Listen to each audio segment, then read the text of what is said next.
Hello there, welcome back to the channel. In this video, we will see how to create a .NET microservice application. We will be using ABP, Web Application Framework, for creating the APIs and the applications. We will be using RabbitMQ for the event bus, and to deploy it, we will create Docker containers with all the service. So if you are new to my channel, you will probably wondering what is ABP. Let's first clear that up. What ABP is a question not everybody know the answer for, even though it's pretty popular in GitHub.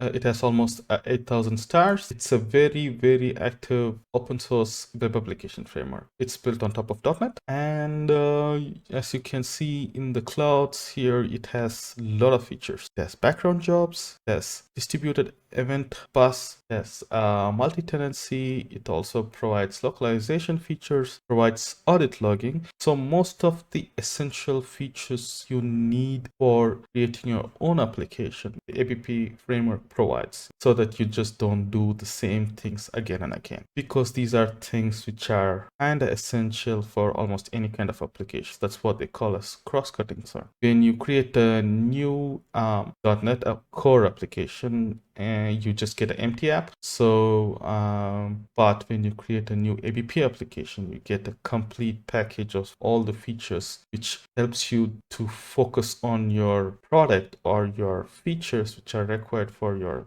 business, instead of focusing on all the other infrastructure stuff. So they take care of all the infrastructure for you. They let you just focus on what you need to create. So what kind of architecture they provide? They provide a microservice compatible architecture. They also provide a modular architecture, and most of the modules inbuilt are created using domain-driven design. This is proper layer architecture where the presentation, application, and domain layer are separated, and then they are tied together. You also find the documentation here, but you don't have to follow it if you don't like domain-driven design. You can just create your own modules and do whatever you want. That is no restriction on it, but for their own modules, they just follow the domain-driven design. And they also have multi-tenancy inbuilt in the framework. So almost all the modules support the multi-tenancy. So if you can easily create a SaaS application. You can have separate databases for each and every customer you have, and then filter it, and they provide the entire architecture and then the integration which is needed for building a good SaaS application inbuilt in the framework. And the infrastructure part is authentication, authorization, cross-cutting concerns, distributed event bus, data filtering. So these are the things which comes with the framework. And they also have a startup template. This is actually a commercial version. We are not going to use anything commercial. Everything in this video is going to be free. We are going to just keep the entire commercial version here, and we are going to just focus on the open source version. And they also have a CLI where you can actually just install a CLI and then just start creating our own applications. And then you can provide the UI as MVC. I think right now they support 3 UIs: MVC, Blazor, and Angular. These are the 3 UIs they support. And there is also a book if you want to know how to properly do or create a ABP application. So we're covered in all the areas, and they have amazing documentation, and here's the feature list. And by the way, this website which you are seeing is actually an ABP application, and then the documentation is also an ABP application. They also have a community page where people post community links. This is also an ABP application. So they also use the product they create in their website. That shows how confident they are. So this is ABP. Why would you use it to create a microservice architecture? Because if you go and pay the commercial version, they provide a microservice template, but there is no open source microservice later. That is the purpose of this video series, to create a base template, or to show people how to create a microservice application from scratch, but using only the framework. So we will have an empty folder in the beginning, and then start adding projects using the module template, and then add modules to this template, and then start everything from scratch. So if you are are a new developer in .NET, you know C#, and you want to create a microservice solution, but you also need to add all the functionality. Let's say you create a SaaS application, and then you should know how to manage tenants, and then the SaaS application will have users, and then you should be able to assign roles to these users, and then the users should have certain kind of permissions, and you should also have features based on these tenants. Let's say one person pays more, so he should have more features. Yeah, so these kind of things can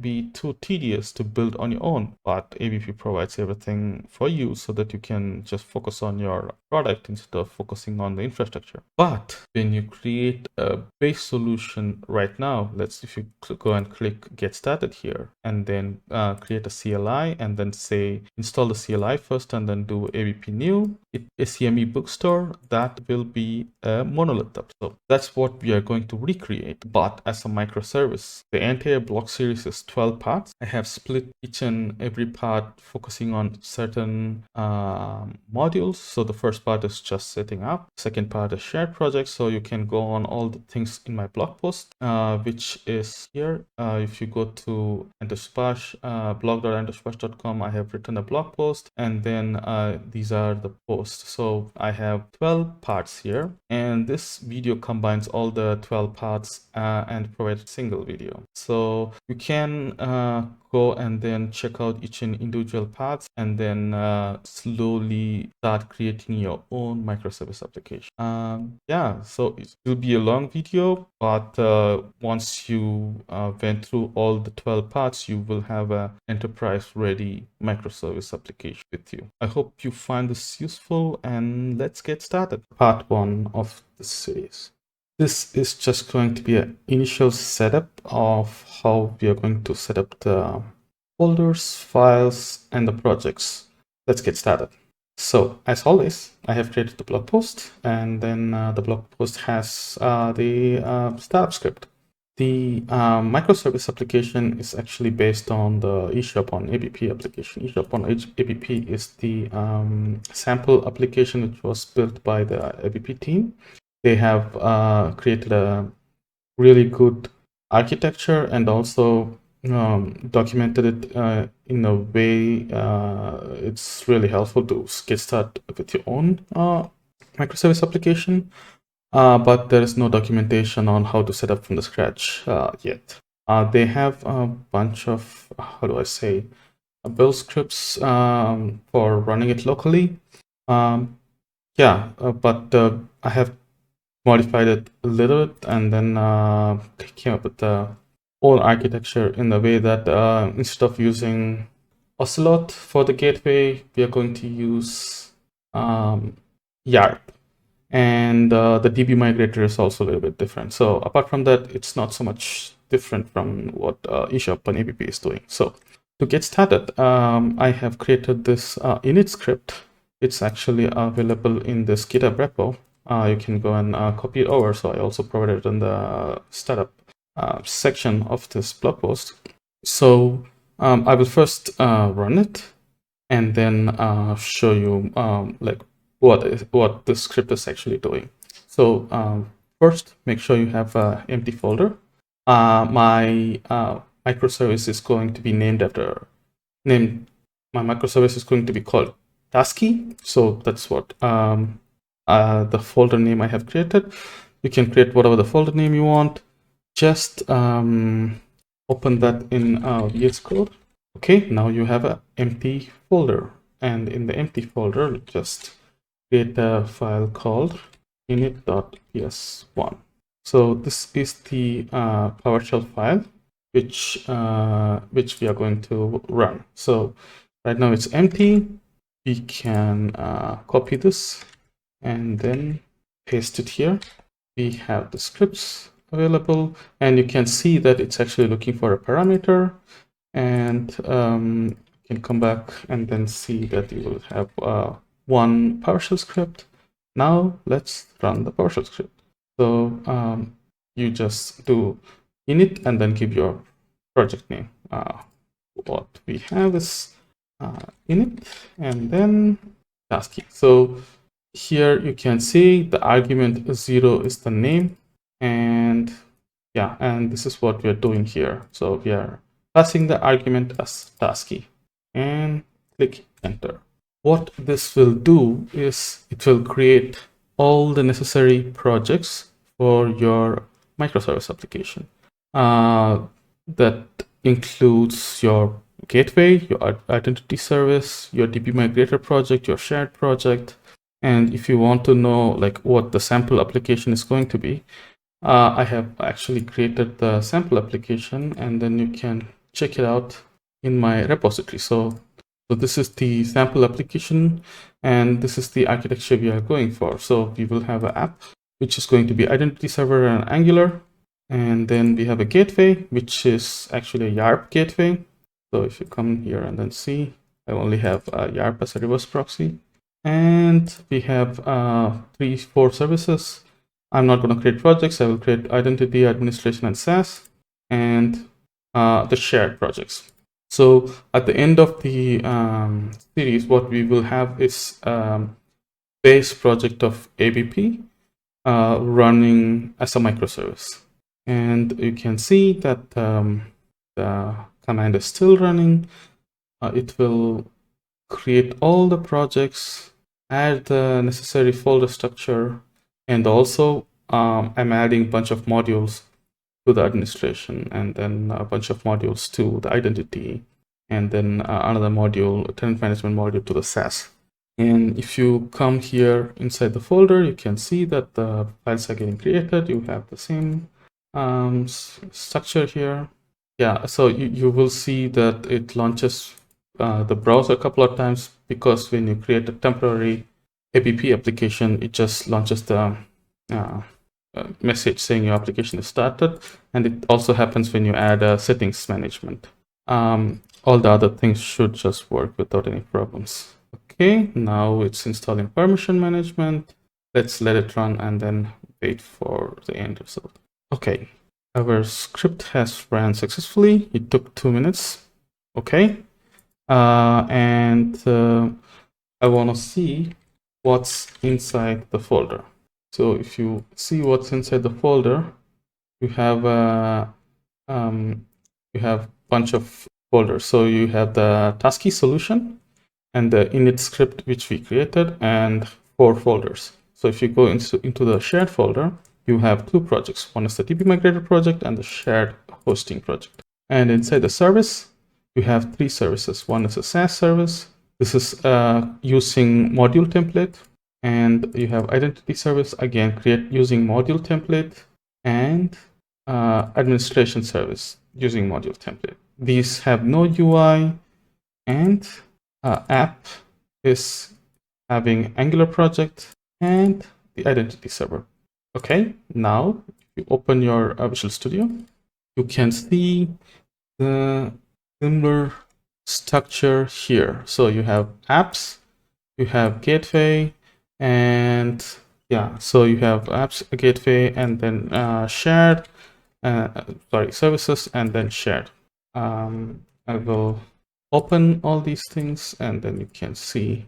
So the application kind of created these projects, and then we removed a bunch of unnecessary things. So if you go back to the PowerShell script, you can see that here I'm actually adding a template, module template.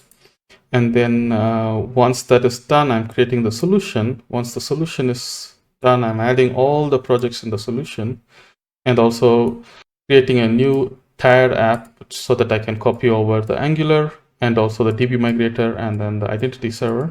Once that is done, I'm removing a bunch of projects. So the installer project is not used yet because the ABP Studio is still a work in progress.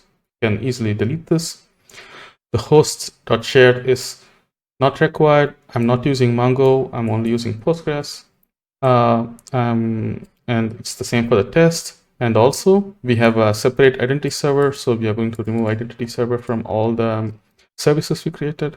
And yeah, it's just removing the things from the solution and also deleting the files in the file system. So if you come here and then go to services and then identity services, and then you go to host, you will only see one host just for this identity service. Usually it will have 3 projects here when you create with no UI. I just deleted the other 2 because it's not necessary. And in line number 31, 32, and 34, what happens is that I'm actually adding the module audit log to the administration service. And then I'm adding the module volo.identity and then volo.identity server to the identity service, and then tenant management to the SaaS service. So that is how our microservice is going to work. So the administration service will have feature management, permission management, settings management, and audit log. And then identity service will have identity and identity server, and tenant management will have, SaaS service will have tenant management. I think this is a good architecture. eShop on ABP kind of started with this architecture, but then they removed tenant management because the eShop doesn't need the tenant management. And I think they also removed feature management at some point. But I wanted these features, and that is one of the reasons I architected in this way. And the reason for using Yarp is because the Ocelot is not being managed or maintained anymore. So I just wanted to try Yarp, and then it works for my needs. So if you if you don't want Yarp, you can actually easily replace this Yarp with Ocelot. Not going to be a problem. Yes. So you have all the folder structure ready, and the solution is ready to be modified. So if you come here, the DbMigrator is actually a DbMigrator copied from a Tye project. So it's not going to work because we deleted all the other projects. And it's the same for the shared hosting because it's just an empty project. And that one file is also empty. And we are going to set up this project. As always, I have created a blog post about it. And then the blog post has all the NuGet packages and also the shared module code where you can just copy and then paste and then create the NuGet, set up the shared project for you. So I will first copy the NuGet packages and then edit the CS project. And we have our NuGet packages updated, and now it's time to add the hosting module. So this is the file name, and we will create this file here. Okay, and then we will remove the class 1, which is not necessary anymore. Okay, so you can just copy and replace this existing file as well. And if try to build it, it should build. Okay, one succeeded. So what this project is doing is that it creates the base for all the hosting which we will do in the microservice application. So there is an administration host, and then the identity server host, and then the SaaS server, SaaS service host. All these hosts will have a host module, and you can see that there will be a bunch of things which will be done again and again, and we can basically take these out and then put it in the shared project, and then reuse this shared project as a dependency. So that's the idea. If you go back to this first part 1, I have mentioned that the architecture is actually based on eShop and ABP, but in the eShop and ABP, you will have a few other shared projects. So they have a ASP.NET Core share, ASP.NET Gateway share, microservice shared, hosting. So I didn't do all those things because I don't want to complicate things so much, because they're also kind of doing the same thing. They are building things on top of each other. So you can see that this eShop on the ASP.NET Core module depends on the host module, and the microservice module will depend on a bunch of other modules. Yeah, so instead of doing this, I'm just using one project. That's the only difference here. So what are all the modules we are bringing? So we are bringing Autofac, which is the dependency injection, which is used by ABP. Data module is the core module. Stack Exchange is needed for Redis. Citylog is needed for logging. Multi-tenancy is needed because we have a SaaS service which is multi-tenanted. And then Swashbuckle is for the Open API, and RabbitMQ is for the distributed messaging, and EF Core is for the database communication. And here we are in the configure service section, we are saying we are actually going to use ngSQL as the database. And we are saying we are enabling multi-tenancy, and we are actually configuring database connections for the services. So the SaaS service is mapped to the tenant service, and the administration service is mapped to the audit log, permission settings, and then feature management. If you think like, okay, where is this coming from? So this administration service will have app settings, and in the app settings, there will be a connection string called administration service. So what we are saying is that, hey, if you are looking for audit log, use the administration service connection string. And if you're looking for the identity server stuff, use the identity service. And the last one is the localization. So every app has a localization code you can come and then see. So it's basically the same. Instead of having it here, we are having it in the chat folder. Yeah, so that's basically it. So you just install these packages, and then just create this module. Now we have a shared module ready. The next step is to use the shared module and clean up all the services. Yeah, as always, I have created the blog post, and then blog post has all the instructions in which we are going to do.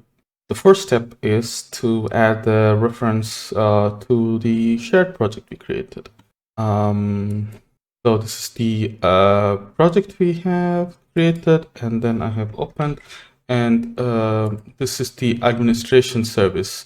So we are just going to make sure that this service runs properly. So we have our host here, and then these are the normal modules which we have in the ABP application.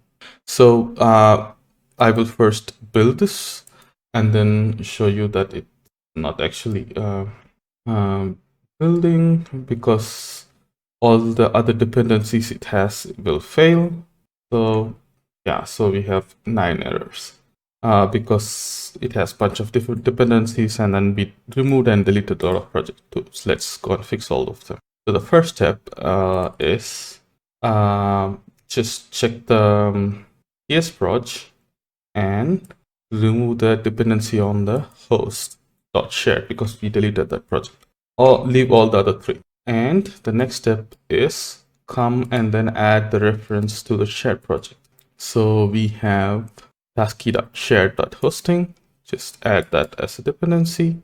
And now come and then see in the projects, we have all the dependencies correct. There is no errors in the project dependency now. So once that is done, let's import that tasky as a dependency here. So we go to the blog post.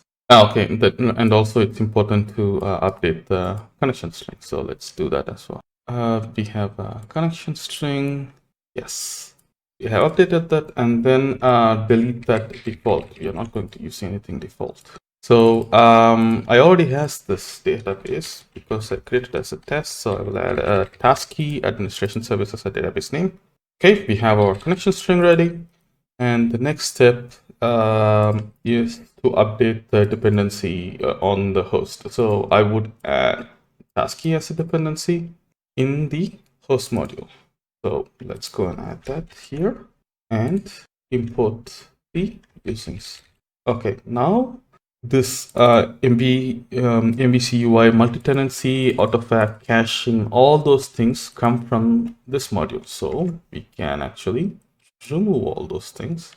So now kind of looks pretty small. You don't have so much confusion of, okay, what does this module depend on? It depends on HTTP API, HTTP framework, and the application, and also the shared ones. It's pretty easy to understand. We are configuring that in the shared module. We are configuring this in the shared module, so remove these things. You don't need this, only required for the development. This is for the Swagger, let's keep it like that. This is for the localization, let's remove that as well, because we already configured it. Everything else is kind of okay if it stays here.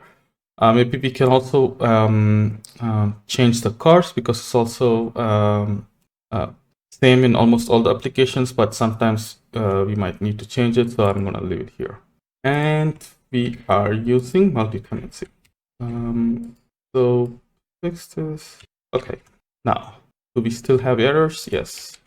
Now, remove all the unnecessary usings. Okay, so we removed all those things, and our host looks clean. That's pretty much it with the host, and let's move on to the next one. Next one is we have to create the DB context factory. So why are we doing this? Because right now you have an Entity Framework core project here. So usually when you create a new module, it's a good practice to put the migrations here, but I'm going to put it here in the Entity Framework project. So to do that, I will create a migration in this particular project here. So let's do a factory here, and the factory name is Administration Service DB Context Factory. So I will add that class. Okay, and you can copy that, copy this file and paste it here. You just have to make sure you have this ng-SQL in the EF core. You can easily get that from the shared project. So go to the shared project. This is where the EF core packages are, and put it here in the entity framework. So this will provide the factory with the yes. So we have our entity framework for the Postgres ready. And what are we doing here is we are building configuration, but we are building it by going behind. So this is where our entity framework project is, right? So we are going to run the migrations here, but our app settings is here. So what we are doing is we are going one step back and then picking the app settings from this host project and running the migrations inside this entity framework core project. So that is what this build configuration is doing. So this build configuration is actually combining the directory, but it goes to the parent, takes that, and then takes the host project, and then adds the app settings.json from the host project, and then builds it, and then gets the connection string, and then provides it for the DB migrations. Once we have the DB migrator, we can do administration DB context. So you will already have administration DB context, but it is practically empty right now.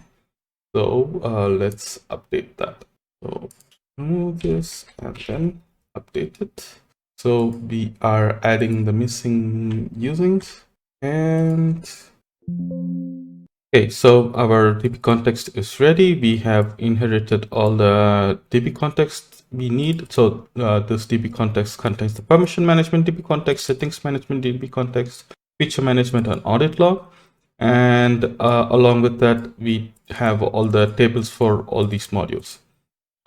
We are using the connection string administration service for this, and we are also like inheriting everything using the managements. So we have added all these packages, and based on the package, we are importing these things. Once the administration DB context is ready, the next step is to build and then see if everything builds. So just go and build the HTTP host. So it still has a problem with some build errors. That means we have some wrong dependencies. So and before that, we can also just delete this EF core project from here because we don't need that. And just go in and then check the dependencies properly, and then make sure you save everything, and then rebuild the HTTP host again. Okay, it seems like the using is missing in the HTTP API module. Let's add that using. What else? Okay, so that's it. So once you fix this, the HTTP, the administration service is building. So once the build is working, let's try to do the DbMigration for this. For doing the DbMigration, just come and open the terminal. Once the terminal is open, run the EF core DbMigration commands. So this will initialize the migration. Okay, what you're seeing is that for the DbMigration, the EF core design project should be added. You can just go to EF core design, and then you will find, so you can get this NuGet package, copy it, put it in the EF core project. Yes, now we have the design package. Let's try it again. Okay, our migrations are ready. So if you go to the migrations folder, you will see, let's go to the drop. We will see the tables which are getting created. So we have audit log actions, entity framework, entity property change, feature values, permission grants, settings, entity changes, and audit log. So we have permissions, settings, audit log, and features. So all the tables are there. Great. Let's go ahead and then apply the migrations. To apply the migrations, you just do this database command. So open the terminal again and just run EF core database update. Okay, our migrations are applied. Now, technically, we should be able to run this. So let's see what happens when we run this. Okay, let's update the administration service entity framework core module. So in this module, we are configuring the services. So the first thing we have to say is add default repositories here, because we need default repositories, but also we are doing a bunch of other things. So just update this section, this.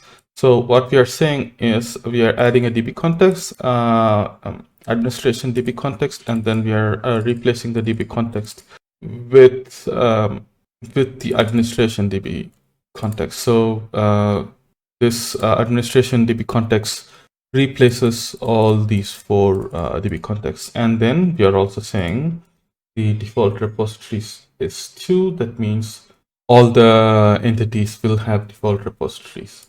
Right now, we have a problem with EF core setting legacy time. So we have to set this flag to let ngSQL know that we should use the legacy time because they changed this time behavior in the version 6 of EF core in the Postgres.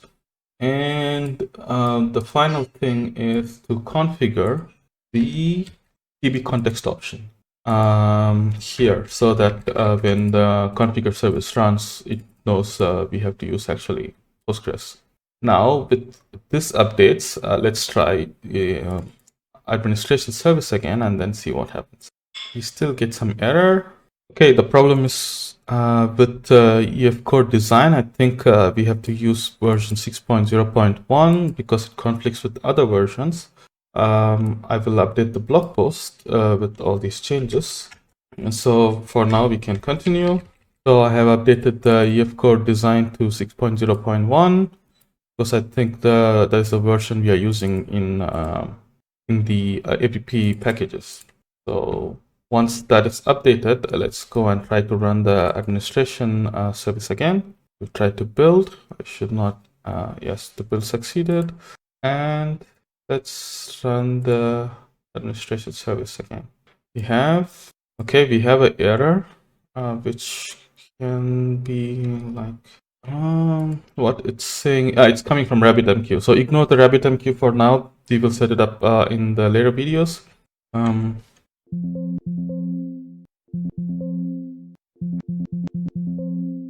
Now we have the administration service running. So let's try to run the app config and then see what happens. Yes, our app config is running. That means database connections are made. But in the app config, you can see there is not so many auth policies and then settings are not available.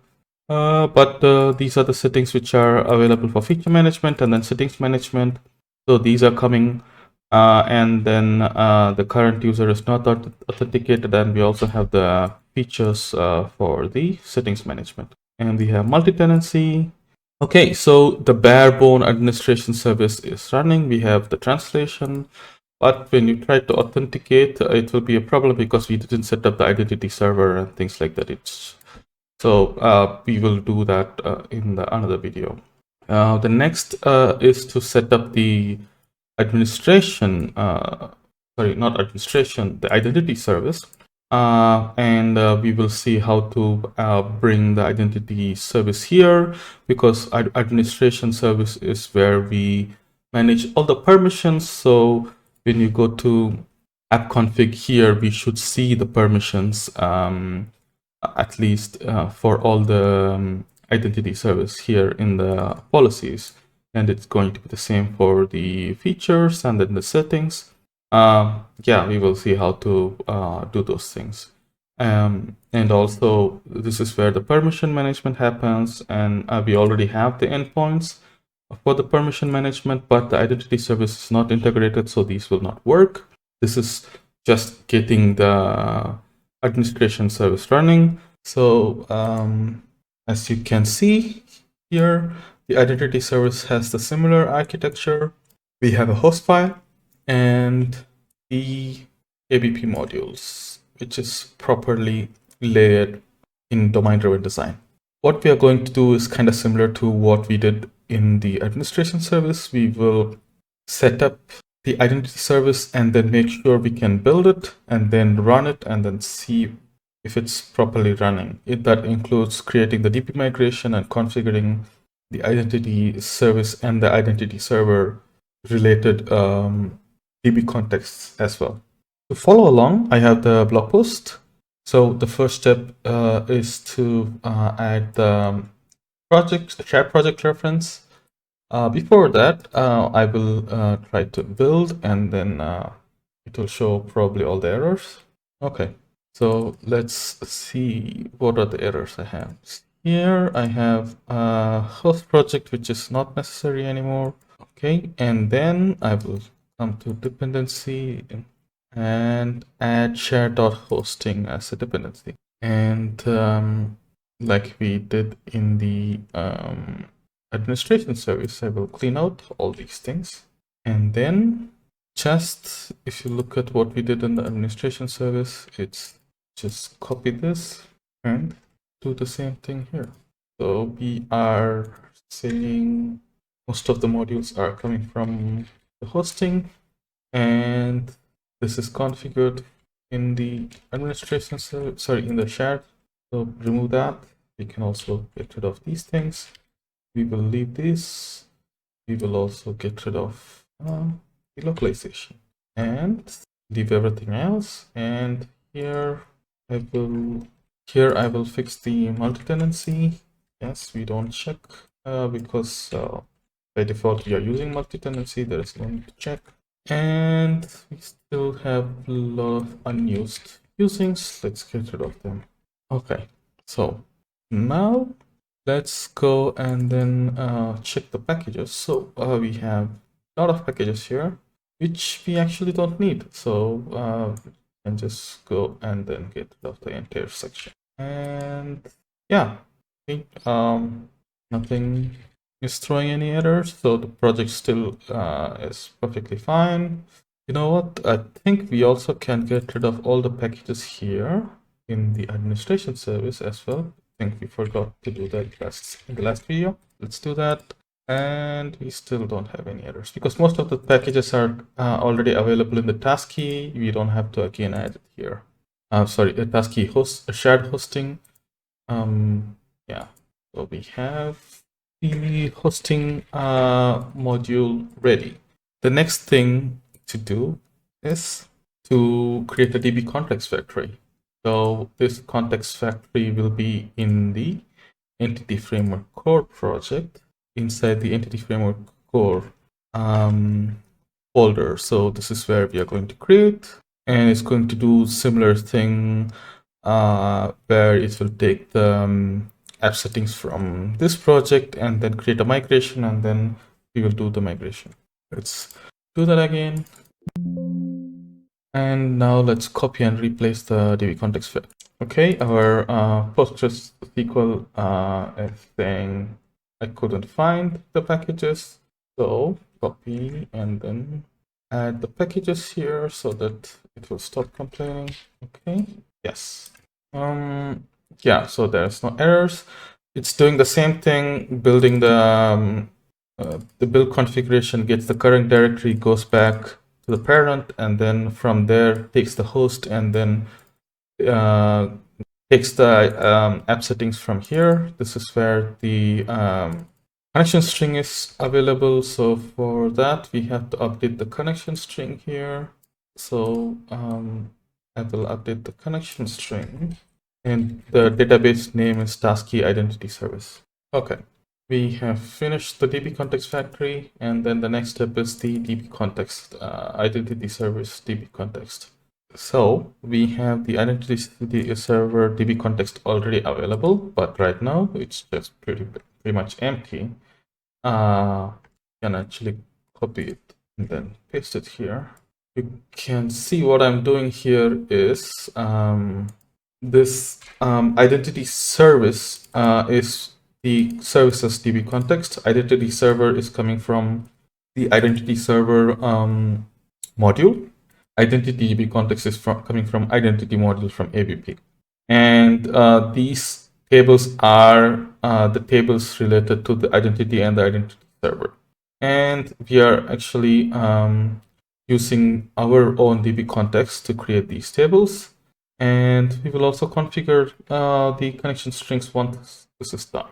The next step, once this is done, is to configure the Entity Framework Core module. This is where we will tell to replace the DB context. So I will copy this, and here is the module code. We can say yes. So we are setting the DB context to use IdentYSQL. This is to enable the legacy timestamp behavior in Postgres. And we are saying to replace the DB context of identity and IdentiyServer with IdentiyService DB context, which is our own service DB context. And this is to add a default repository for all the entities we create inside this service. Yes. So the next step is now we should be able to add the migration. So before adding the migration, just delete the Entity Framework project here and open the Entity Framework Core. Sorry, I have to set this as startup project and open the terminal here. Okay, once the terminal is open, we can say .NET if migrations add in it. This will build the project and then try to add the migration. Okay, we have build errors. Let's see what errors we have. Okay, the problem seems to be coming from the identity service domain module, where the permissions management domain identity and IdentiyServer ABP IdentiyServer domain is not available. Just this is in the domain, so we have permission management domain. Yes, so we need another package here, which is IdentiyServer. Okay, it seems like the IdentiyServer package is not compatible because this domain project is using Next Standard 2.0. So to fix that, we have to convert this to Net 6.0. I'm hoping this will fix the problem. Yes, it does. So now if we go back to the domain module, yes, we have all the problems gone. Let's try to build again before trying to do the migration and then see what happens. Okay, let's build. We should, yes, the build is working. So let's try to init the DbMigration. Okay, the core migration succeeded. Let's go and check the migration. Come to the bottom so that we see the tables. Yeah, okay, we have all the tables available. Yeah, now let's do database update. Okay, our migration has applied. Now let's see what happens when we run the application. Okay, it says the project IdentiyServer domain is not compatible with Net 2.0. So the application is okay. This should be 6. Okay, ignore the RabbitMQ. We will come back and fix that later. So our application is running on this URL. Let's go there and then see if it's actually running. Yes, it is running. And then when you try to execute it, you see an internal server error because it was not able to find the permission, user permission value provider. The permission management is actually available in the administration service, but we also need to know the permissions here in the identity service. So how do we fix this? The first step is taking the identity administration service connection string and then pasting it in the host connection string. So we can delete this and then, okay, so we updated the connection strings. Now the identity service knows about the connection string of the administration service, but it still cannot use it because there's no project reference. There is no reference to this entity framework projects. So let's add that in the dependencies. Add project reference. We need to add entity framework core from the administration service as a project reference. So once you did that, you can come back to the administration, in the host project, and then add administration EF core as a dependency here. So you come type of, this is the module we are looking for. So what we are saying is that when the host is launching, make sure you load administration service entity framework core as a dependency for identity modules so that this error will not happen.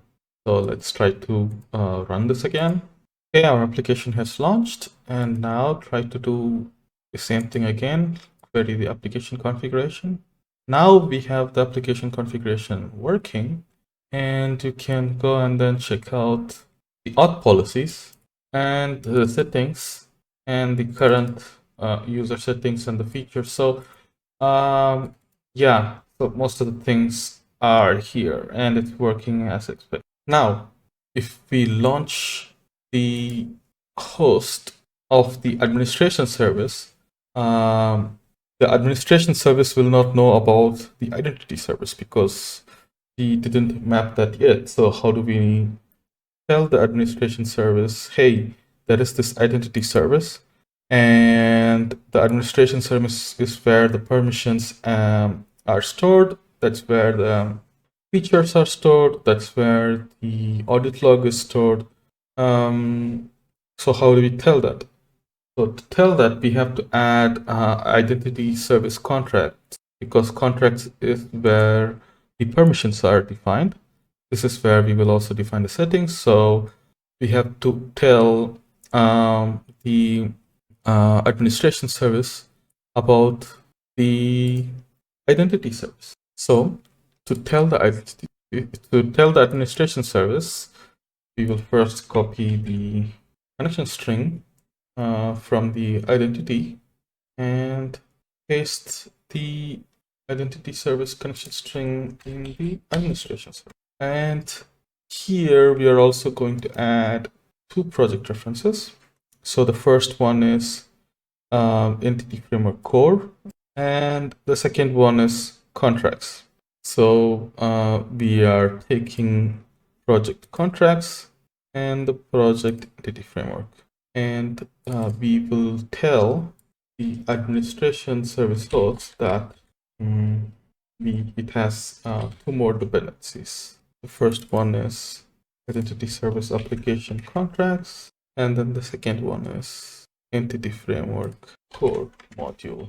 Okay, now if you run the administration service, okay, it's launched, and then when we check the application configuration here you will see, you can see the auth policies of identity, feature management, and then settings management. And it's the same for the settings and features. So we just basically configured the administration service with the permissions and the settings of identity service. So this is how we add the dependencies. We will do the same for our SaaS, but when we create a new service which is totally independent, it will be a little bit different, but that comes later. So I would say this is pretty much it for this video. We have our administration service configured properly and now it knows about the identity permissions, and we have our identity service running without any issues.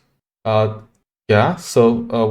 the next step would be to configure the SaaS service. I will see you again in another video where we will configure the SaaS service. To follow along, I have created the blog post which contains all the instructions. It's going to be similar to what we have done in the previous two videos, setting up the administration and the identity service. This is a bit easier because the SaaS service only has one module, that is tenant management. So if you come and look at it here in the host, it's again the same architecture. We have a host here and the ABP domain-driven design projects. The first step is, as always, remove the wrong shared project, and we will add the shared project as a reference. And you can see here, this is where the shared project is available.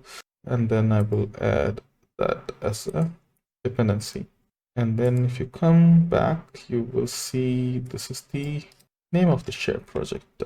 And we will add that as a dependency, and then make sure you use the usings and then remove everything. And it goes to this, it's the same for the packages. All the packages will come from the shared project. Just remove all the unnecessary packages.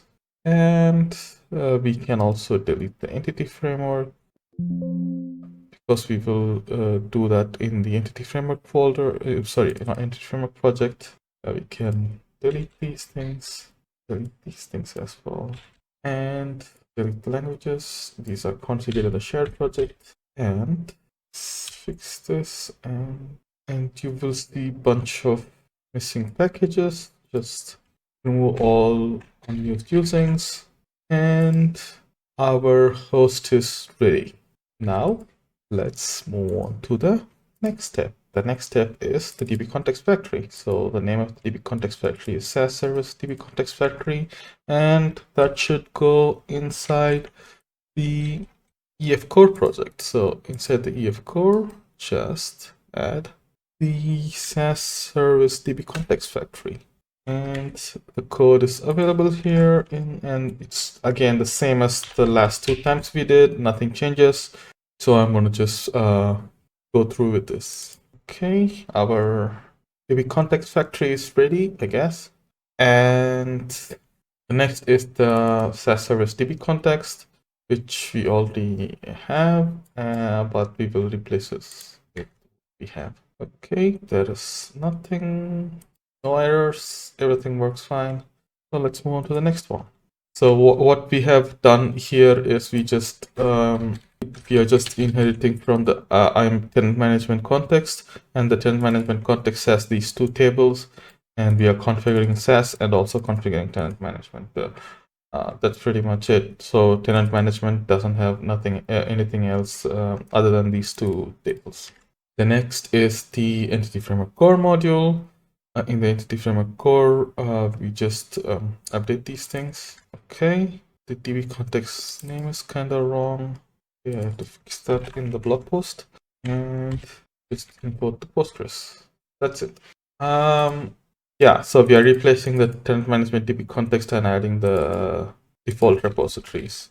Other than that, there's nothing new we are doing here. Our EF core is ready. I would say let's try to run the migrations. Build just to make sure it builds. Okay, then .NET EF migrations added. Okay, migrations are there. Just go and check the migrations. If the things are properly created, yes, we have two tables, tenant and tenant connection string and tenant.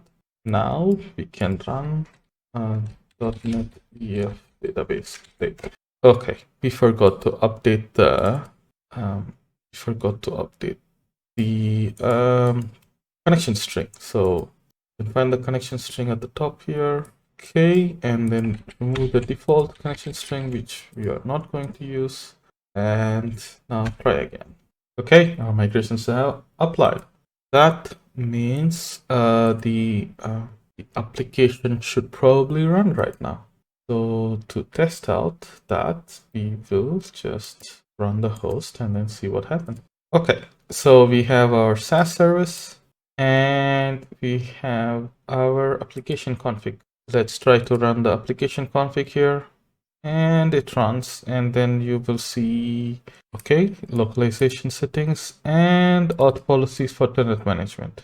Great, so it has a bunch of policies.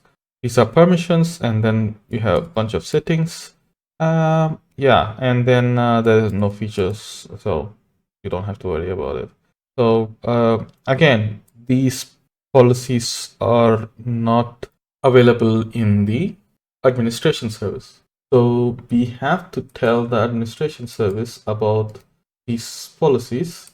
To tell the administration service, we have to inform about the contracts. So what we are going to do is we will stop the administration service and SaaS service, and then go to the administration service host. So this is where we are hosting our administration. So just go there, and then we have to tell about the contracts of the SaaS service so that the administration knows about the permissions in the SaaS. So let's add the contracts project. We have SaaS application contracts, and this is the contracts module. Let's come and add that as a dependency for the administration host. No, not this one, the SaaS service contract. And we will use the SaaS service there. So now if we run the administration service, we will see the permissions from the SaaS service available in the administration service. Okay, our administration service is launching. Okay, we have the policies coming up for the permissions in the administration service. So we have a very tight dependency on administration service for almost all the permissions, because that's where we host our permissions. That's one of the drawbacks of this design, but that's how we are going to go for it, because that's the simplest way where we can actually manage these permission in a centralized place. Okay, that's pretty much it for the SaaS service. In the next video, we will see how to do the seeding. And so the blog post is already up, and then this contains all the code you need to get the DbMigration running. In the last videos, we saw on how to set up the services. We have done the administration, identity, and then SaaS. And we did the migrations locally there. So we went inside the entity framework projects, and then we have a DB context factory there, and then we use the DB context factory to run the migrations. This is pretty good. We don't have to do anything else. We can also run the database update there, and it will just work.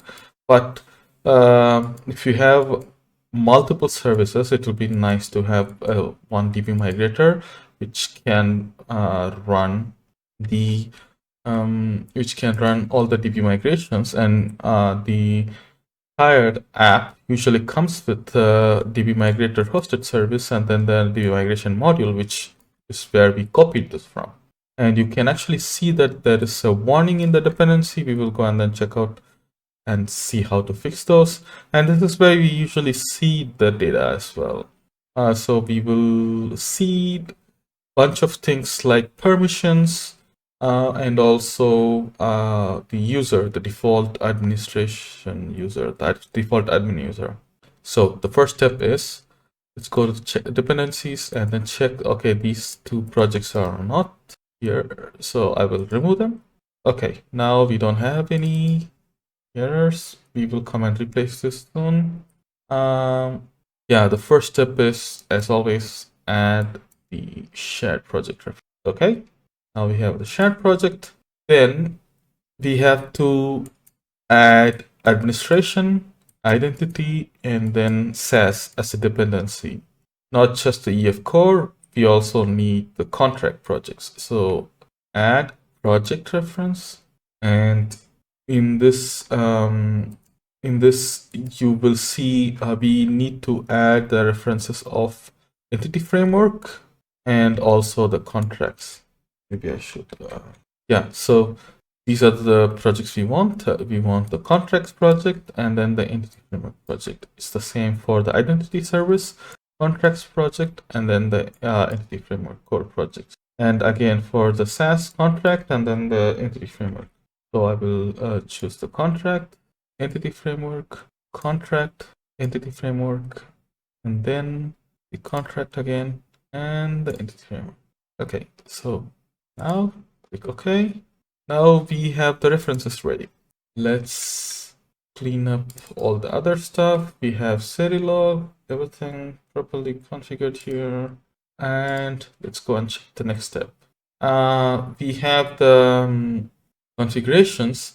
Okay, for using these EF core modules, we need the connection string. So if you come here, there is only default connection string. We will update those things later.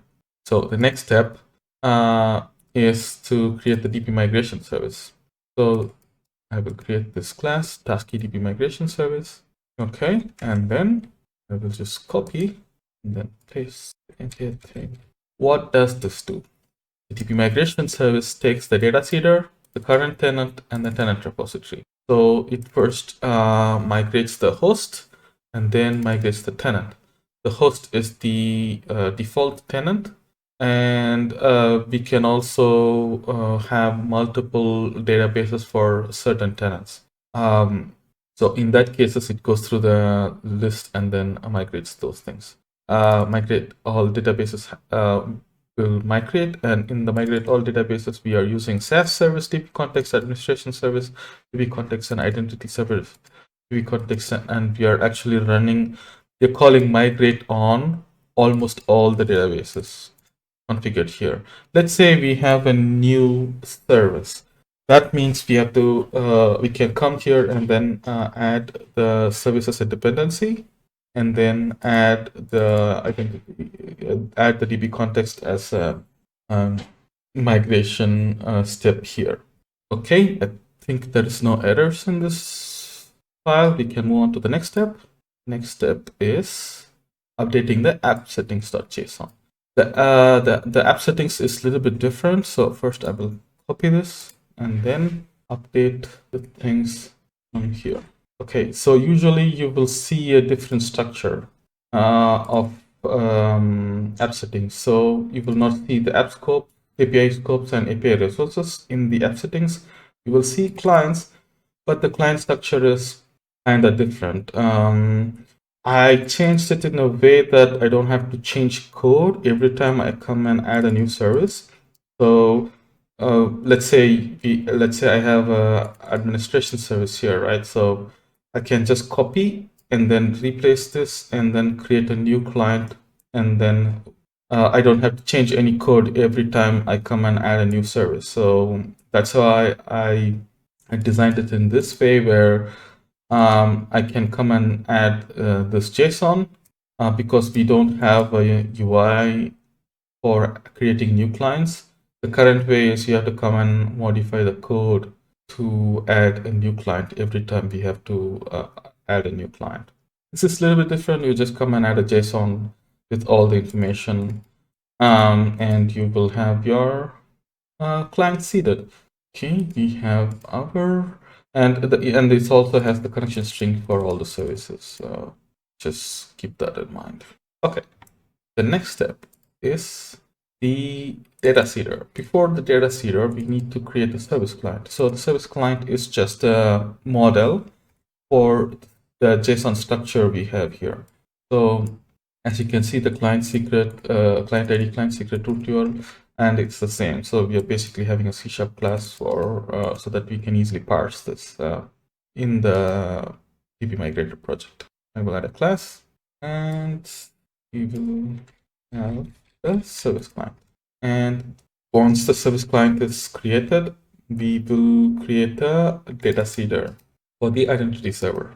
The data seeder is where the actual data seeding happens. And what this data seeder does is it basically reads the this app settings, creates the API scopes, creates the API resources, and then creates these clients. And it also does one more thing. It creates the default seeding and also runs all the seedings if necessary. So this is the create client method, which creates the client. Create API resources method, which creates the APIs. And yeah, this is where we kind of get the client and then loop through the clients and then create the clients for us. And yeah, the seed method is executed, and then it calls the other three seed methods. Okay, and this is the data seeder contrib. So this is where we have this data seeder contrib with transient dependency, so that the data seeder automatically figures out about our IdentiyServer data seeder. We have the database. This is not required anymore. We have our IdentiyServer data seed contrib, data seeder, service client, DbMigrator, service, and then this is the module. And the module has a couple of things. We don't have any background jobs. We can remove that. And now we just have to make sure that the dependencies are correctly available. So for that, we just have to make sure the migration module has all the dependencies correct. So for that, we will add the dependencies. So for application, administration, serve, and administration. That's the server, service, identity service. Okay, so now we have all the modules configured. We have all the dependencies configured, and we have the shared module configured as well. So, hey, we have our DbMigrator hosted service here. So the DbMigrator hosted service will trigger the migrate async, and that will trigger all the other migrations. And during the migrations, we will also trigger the seeding. And this is where we are actually adding the default admin username and default password. Before doing anything, let's go and check the database first. So here is the administration service database, where you can see all the tables. Right now, we can see the features are empty, and also settings is empty, and there is no permissions available. And let's do the same for the ABP users. There is no users available, no roles, and no clients. So basically, our database is empty. And what should happen here is that when we run the database migration project, the seeding should trigger. It should seed the users and also permissions. And if there is any migrations, the migration should apply. Let's see. Let's first build a project. Let's see if the build is happening. It says the common.props is missing. Yes, it's actually coming from the old project. We should remove that. Okay, the project is building. Now let's run it. Just ignore the RabbitMQ error for a while because we will do the RabbitMQ soon. Seems like there is a problem with Redis cache. Let's figure out what's going on here. Okay, the migration is complete. The only thing is we don't need the shared module here, so I will remove that and also take this away. And let's try to run it again. Okay, migration ran successfully again. Perfect. And now, if you go and check the users, we should have one user. Yes, we have one user. And if we go and check the clients, yes, we have clients. So we have 5 clients, which we mentioned. And we can go and check the tenants should be still empty because we didn't create any tenants, but we should see some permissions because the admin user should have some permissions, and then the basic the default admin permissions are already seeded. Let's see the settings. There is no settings, there is no features, or there is no audit logs. Great. So we have a way to seed data and also run migrations for your microservices. We will revisit this again when we add a new microservice and then set up a new microservice. I will show how to add a permission and then seed that permission in the administration service and how the authentication flow will work. Yeah, make sure you subscribe to know that. And that's pretty much it for this video. The next video is going to be on how to do Tye and then connect everything with Yarp. As always, I have created the blog post, and then the blog post has all the instructions. So the first step is to install the Tye. To install, you have to run the .NET tool command and mention the version. This is the latest version. And once you installed it, you can run this Tye init --force to install or initiate the Tye. We can open the terminal and then just run this command. This will create a file called tye.yaml. So we can add that file to the solution. So I will go to add existing item, and we have our tye.yaml, and we have our Tye YAML available for us right now. So what we have here is the gateway, administration, and the test of the administration. So every project which can be run is directed by Tye, and then it creates its service namespaces. Yeah, we can use this, but when you run this right now, the Tye will create random ports for each and every application and start to run it. We don't want that. We want specified ports. And I have created a sample Tye config for you here. So you can replace that with the generated one. Okay, so here I have removed a bunch of stuff. So I have removed all the tests. I have removed the DbMigrator, and I have added administration, IdentiyServer, SaaS, IdentiyServer, and gateway. We didn't configure IdentiyServer yet, but it's okay. We can make sure it's building, there is no build errors, and then still try to run it. And we have already configured administration service, identity service, and SaaS service. If you are here without seeing the previous videos, please go and check out these videos, and then you will understand how to set up these services. Okay, but there's another problem here. I have mentioned the port as 7001 for the administration service, but we have some random ports in administration service. So the first step is to fix these port numbers. So how do you fix these port numbers? So just go to the host project and you just click on this launch settings. So this file inside the properties folder. So this is where we can specify the port numbers. So when you click on it, you see this is where the port numbers are specified. For the identity service, I have mentioned the port number as 7001. Not just here, when you look at the DbMigration, we have mentioned the port for the administration service as 7001. So we have already seeded this for the clients.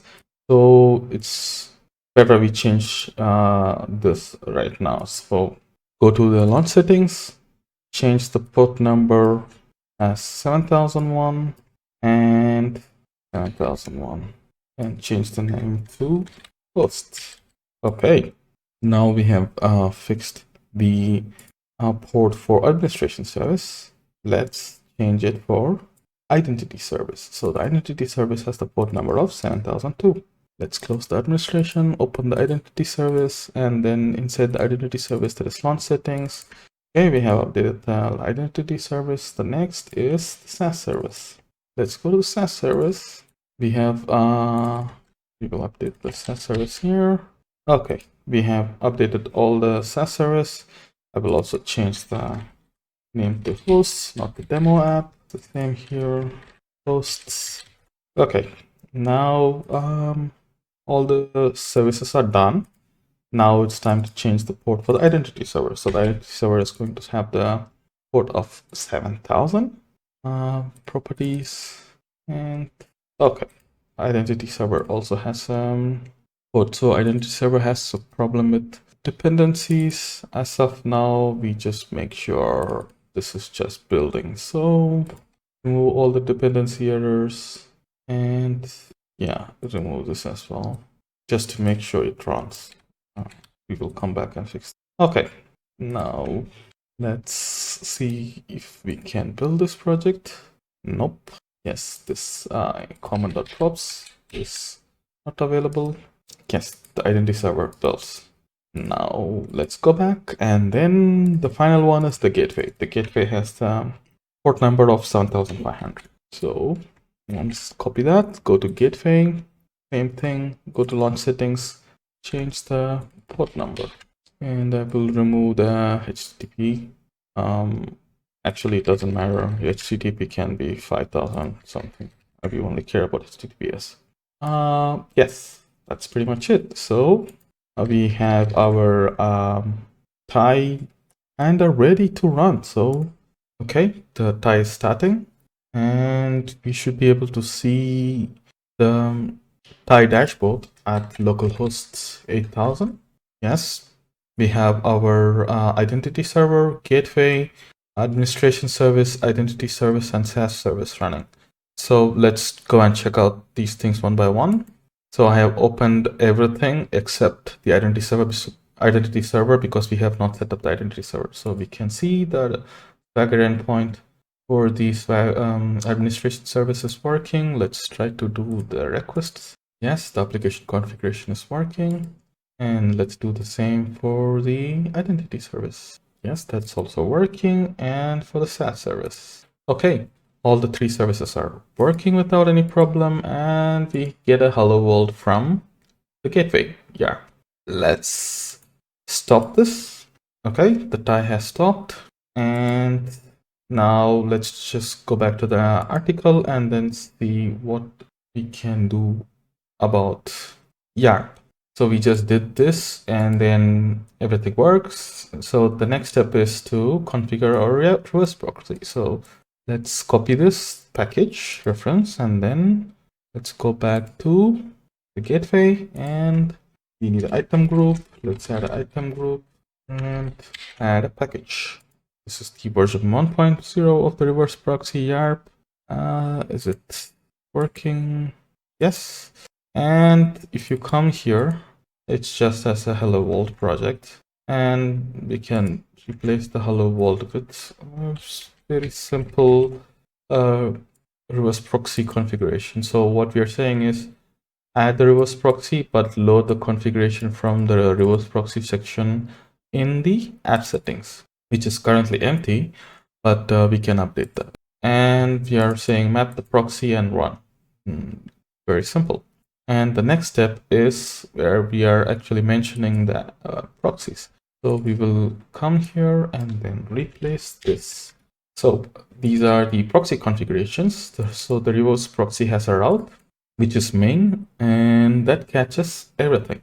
So that's a cluster ID of main, and the identity server will have a cluster of identity, and then it matches the path of /API/identity. And for account, it's /API/account, and for SaaS, it's API/multi-tenancy. And when you come up for the cluster, the main goes to the administration service. Identity goes to the identity service, account goes to the identity service, SaaS goes to SaaS service. So that's why it's better to keep some consistent port numbers.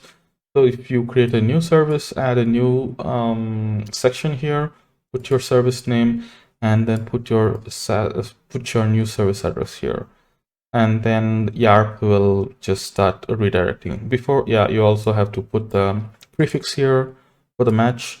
Maybe it's like API/account or API/issues or API/projects, things like that. Okay, so this is our reverse proxy, and we go back and let's do the Tye run watch again. So this time, when we do the requests, it should properly redirect. Okay, the Tye is starting. Can go back and then refresh. So if you come back to 7500, this is our gateway. Now we should go to administration service. Yes. So our reverse proxy is working. The next step for our microservice is to make sure this authorization part is working. For the authorization to work, we need IdentiyServer running.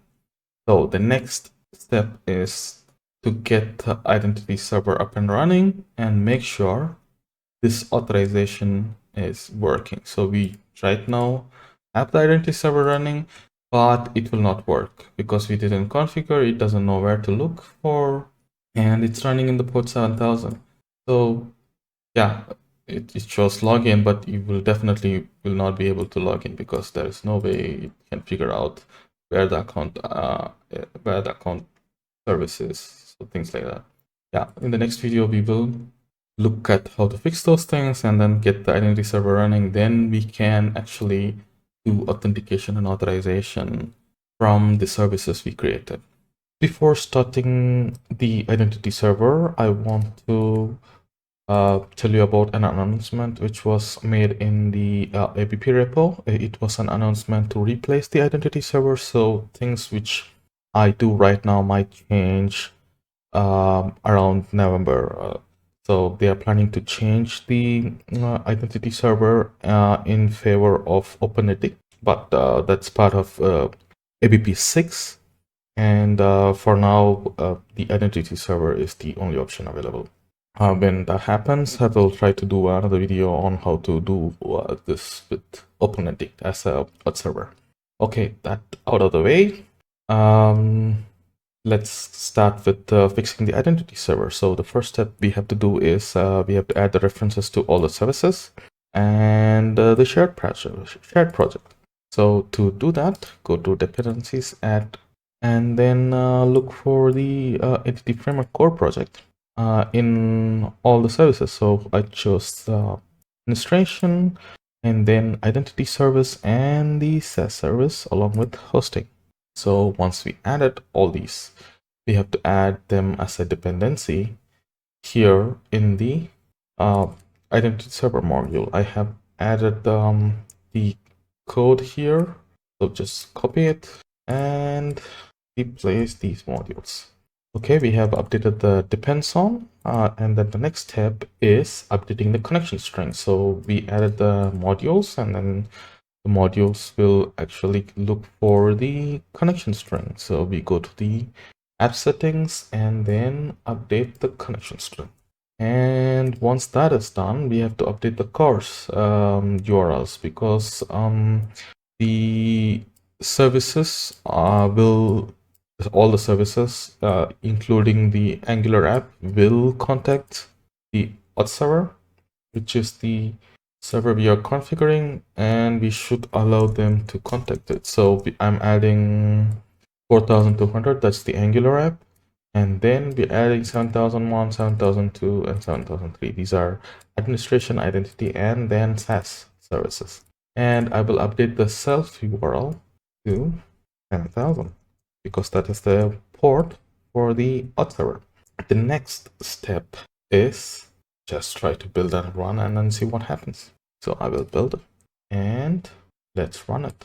Okay, the IdentiyServer is launching and we have a login page. I will try to log in with our default admin and password, and then let's see if the login works. Okay, the login works. I want to go and check out the account. Yes, both of them work. Now, the next step is to configure the Angular app. So if you go to the Angular app, you have to, it's in the same location as IdentiyServer. So you go to open in File Explorer, and if you go one step back, you will find the Angular application, and you just open it in VS Code. That's what I have done. And you just go to this location. So Angular app, Angular source and environment. And in the environment, you will see a TypeScript file. So this is what we are going to replace. So I would recommend delete this and then copy this file and then paste it here. So there are a few changes we have made. So there is this auth config, which is we are pointing to our auth server, and then the API is pointing to the Yarp port. Yarp is the gateway we are using, and then that's running at 7500. So all the requests will go to Yarp, and then we are adding few scopes. So IdentiyServer, administration service, SaaS service as scopes, along with all the normal scopes. So that's actually pretty much it. So once this is done, make sure you install all the packages using the command yarn. So yarn will install all the packages to run. You just do yarn start. This will run the application. So while we start this, we have to go and then start all the other services as well, because we need our IdentiyServer and also the gateway and all the other services up and running to test the Angular application. So what we will do is, yes, I stopped the IdentiyService and then started the Tye, and then Tye will collect all the information and run all the services at once. Okay, Tye has launched and we have all the services running. So we have our identity service running, gateway, administration service, identity service, and SaaS service running. Once all these are running, just come and let's refresh localhost 4200, and you would see, yes, the Angular app has started and you have an Angular app running successfully. I will try to log in. Okay, the login appears. Admin. Okay, we are getting an internal server error when we log in. To check the error, let's go and then see what's going on in the administration service. And here it says the request is executing, but yeah, unable to obtain the configuration from system.sync. So it says it was not able to contact the auth server because the authority is wrong. So I think we missed one step here in the blog post where I have to update the authority. So this is the step we missed. So let's go and fix this. So I will update the authority in all the services. So fixed in SaaS and also in, okay, so we've updated authority in all the services and then rerun all the services again. Perfect. Now try again. Now we have the welcome screen with all the menus. We can see, can we get the roles? Yes, we can get the roles. Can we get the users? How about permissions? Yes, permissions are working. Can we edit it? Yes, so everything is working. We have a 403 in tenant management. Okay, the tenant management is not working. That means we missed some step somewhere. The tenant management is at the SaaS service, and the SaaS service is missing the administration service. So I think we have to add a reference to the administration service and then bring the administration service as a dependency, because this is where the feature management is. And it is essential that the SaaS service knows about the administration service location, and I think we also need to update the connection string. And okay, once this is done, it should automatically pick up, but it says it's waiting. Okay, let's restart it again. Yeah, this should fix the SaaS service. Let's see what happens. Okay, we are not seeing any errors anymore. I think that means the SaaS service is working as well. Let's try to change the features. Yes, the features show up. And can we create a new tenant? We can create a new tenant. Let's try that. Test one at test.com. And when you click save here, we have an error. That means we still have a problem with SaaS service. The problem with the SaaS service is that there is no RabbitMQ available. So when you try to create a tenant, it will try to publish an event to the RabbitMQ. And how it publishes is that it publishes an event saying that there is a tenant created, and we can react to that event. So we have to get rid of the errors. I think we have to get rid of this ABP event bus, which is actually trying to publish events which are not configured right now. So that's what we will do in the next video. We will see how to handle these RabbitMQ events and how to finalize this workflow. So we are creating the tenant in the SaaS service, but the permissions are available in the administration service, but the users are available in the identity service.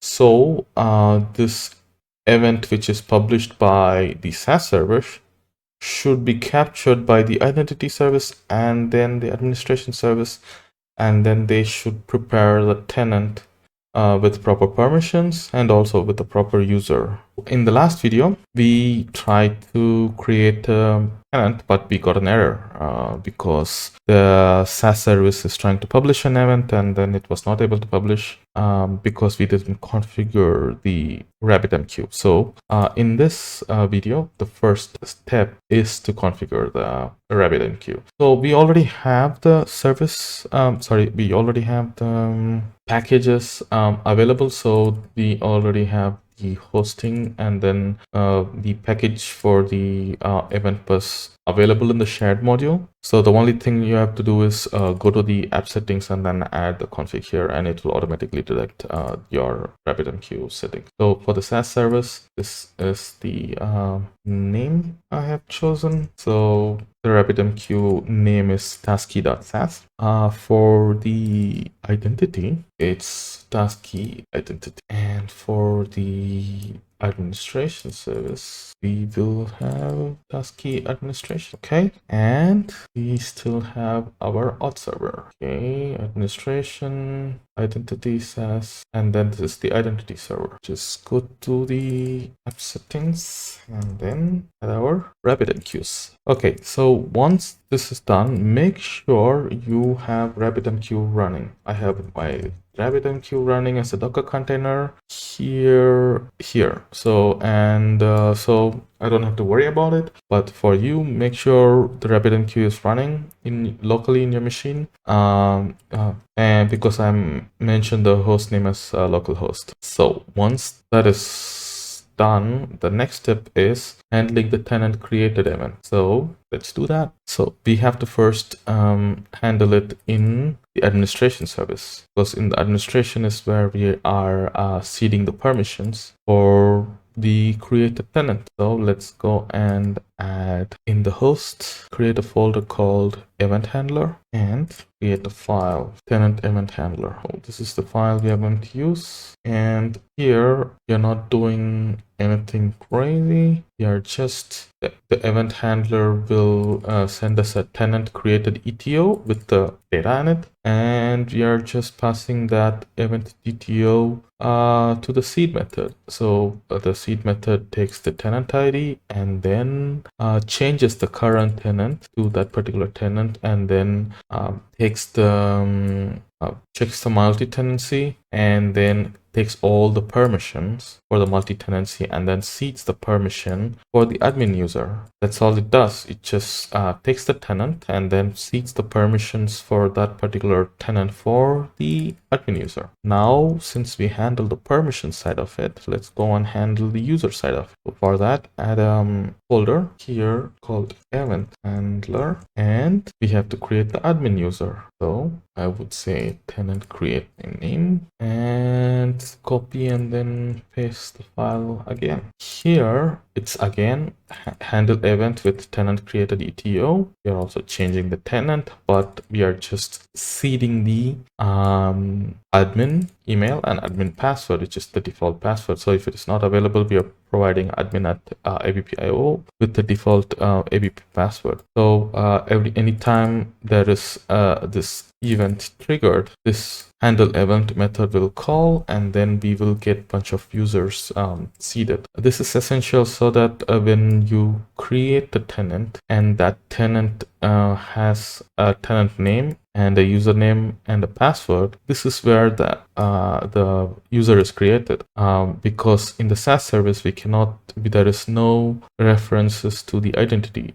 So we have to catch this information through the RabbitMQ, through the event bus, and then respond to that event and then seed the user information so that when you create the tenant, you can actually log in with that tenant. Okay, once we have done that, now let's try to run it. Okay, our Tye is running. Now make sure the Angular app is running as well, and let's try to run the create tenant method again. Now our tenant is created. How do you verify everything is available? Let's go and check the database. Okay, so I have the Tasky SaaS, Tasky Identity, and then Tasky Administration Service here. So if you go and select the permissions, you can see that I have a bunch of permissions for the tenant null and then a bunch of permissions for the tenant with an ID. And you can also come and check ABP users. Now I have two users called admin, and one has a tenant ID and the another one is null. That is the super admin. This is the admin for the new tenant we created. And so we have the permissions for the tenant where the tenant user can log in, and the user. How can we test it? Let's log out, log in again, switch, test one, and admin. Okay, I think I chose some wrong password. Let's try to create a new tenant. I'm creating a new tenant right now. That would be test2 at test.com, and the password is test, which doesn't work. I will choose the default password, and let's go back and then check the permissions again. Okay, now we have a different ID and different permissions. So everything is working. Now we should have 3 users. Yes, we have 3 users and 3 tenants. Okay, 2 tenants because test1 and test2. Let's log out. Now, when we run the when we log in, we are getting the internal server error because the administration service doesn't know about the SaaS service. So let's go ahead and fix that. So I will add the entity framework core module to the identity server. Okay, now we added the identity service. Let's try to run this one more time. We'll try to rebuild. Okay, now you run, the things are happening. I go home again. Yes, now we can see test2/admin. Can I go to roles? Okay, it's still crashing. Identity is also saying problems because identity is also trying to figure out what is the tenant this is. And identity also doesn't have the SaaS service. So let's go and add that. Okay, our app is up and running again. Let's try one more time. We have our role, yes. Permissions, yes. And users and permissions and edits. Okay, so with this, we have the entire base application running with multi-tenancy, and we created a new tenant and then logged into the new tenant, and we have our basic application running. Yeah, but the profile seems to be not working. I will try to fix that in the next video. And the users and the roles are working fine. Yeah, that means the resources are working. The services are properly communicating with each other, and we were able to see the permissions properly, and then we were also able to use the permissions and then log in to a new tenant with the newly created user. Yes, and yeah, that's pretty much it for this video. In the next video, let's try to Dockerize all those things and then try to set up a CI/CD pipeline so that every time you check in, you have a build running and then a Docker container created in that build. And also do final cleanup on the architecture, because right now we have admin service relying on SaaS service, and then it's tightly coupled architecture. So we have SaaS service in identity and also in administration service, and then the SaaS service also has administration service. Yeah, so it's not like your layered architecture. Things depend on each other because that's how ABP works. So for the permissions, you need to know about the permission management systems which are available in administration, and identity should know about the permissions because the permissions are based on the user. And yeah, all those things are tied together with the SaaS service. So this is the best possible way to keep things separate, but also get things done in a microservice architecture. As always, I have created the blog post with all the information you need. I have the solution here, and you can see that we have an identity server, gateway, and then the HTTP API host, and then the identity host, and then the SaaS host. So all these 5 needs a Docker file. So since all the projects are available in the solution, we can just go and then right click and then say add Docker support, and then the Docker option, I will choose Linux and then click OK.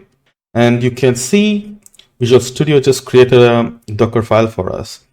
And it also already copied all the project references, and it also does the build and then creates a final published Docker file. You don't have to do anything.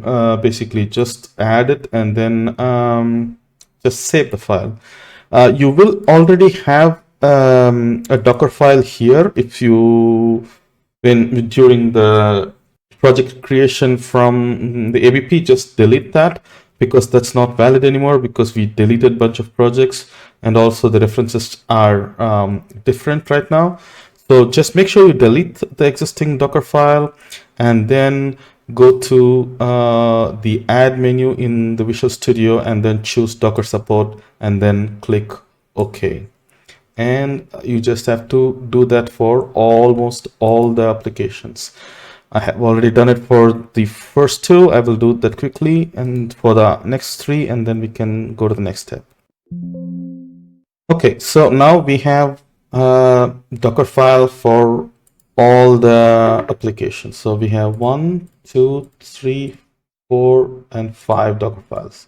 And this is for SaaS service, this is for IdentiyServer, and this is for administration, and then a gateway and the IdentiyServer. So you can come and then check whether the Docker file is building by right-clicking here, and then you have a build Docker image, and you can see that the Docker image build will start.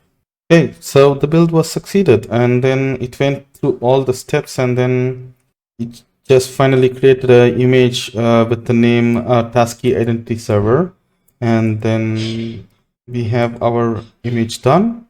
And if you want to go and check the images, open the PowerShell and then say Docker yes images image ls, and then you will see the list of images, and then in the image you will see IdentiyServer dev, which is available. So we can also do another way, which is opening the terminal here, and I will go back to the blog post. You have a bunch of Docker commands here to run, so I will use the gateway because gateway is the simple and easy one. It doesn't have so many steps, and then I will run it. Okay, and then Docker image ls, and you have gateway available right now and tagged as dev, which was created 6 minutes ago. So you can locally run these things and then figure out whether these are working or not. Once you're confident all these things are working, check in, and then we can set up a CI/CD pipeline in the GitHub Actions. Okay, in the GitHub repository, I had just committed a check-in thing, added Docker, and that's where all the Docker files are available. Just click on the repository and then click Actions here, and then in the Actions you will have a bunch of actions suggested for your repository. In that, I will say Docker image. So this gives me a basic Ubuntu machine with Docker commands available for me. So what I would do right now is I will just copy these and then paste it in the steps. So it's basically building the Docker image and then tagging them as gateway, and then IdentiyServer, administration, IdentiyServer, and SaaS. So to save, just commit the Docker image file, and then the actions will automatically start. So it starts, and you can click here, and then you can see what's going on in the build. So it's building the gateway right now, and it will go on and then build all the other images. Okay, now our build is successful. As you can see, it took 5 minutes to complete, and you can navigate inside and then see all the log messages. And here we have tagged the gateway as gateway:dev. and all our Docker build command has been successfully ran. At the end, it also completed the job and cleaned up. So, and you can see it from the green tick mark here, which says our the entire pipeline is successful. So that means we had a bunch of steps in the workflow, and all the steps are successful. And you will see a GitHub workflow file inside here, and this is what controls the entire workflow.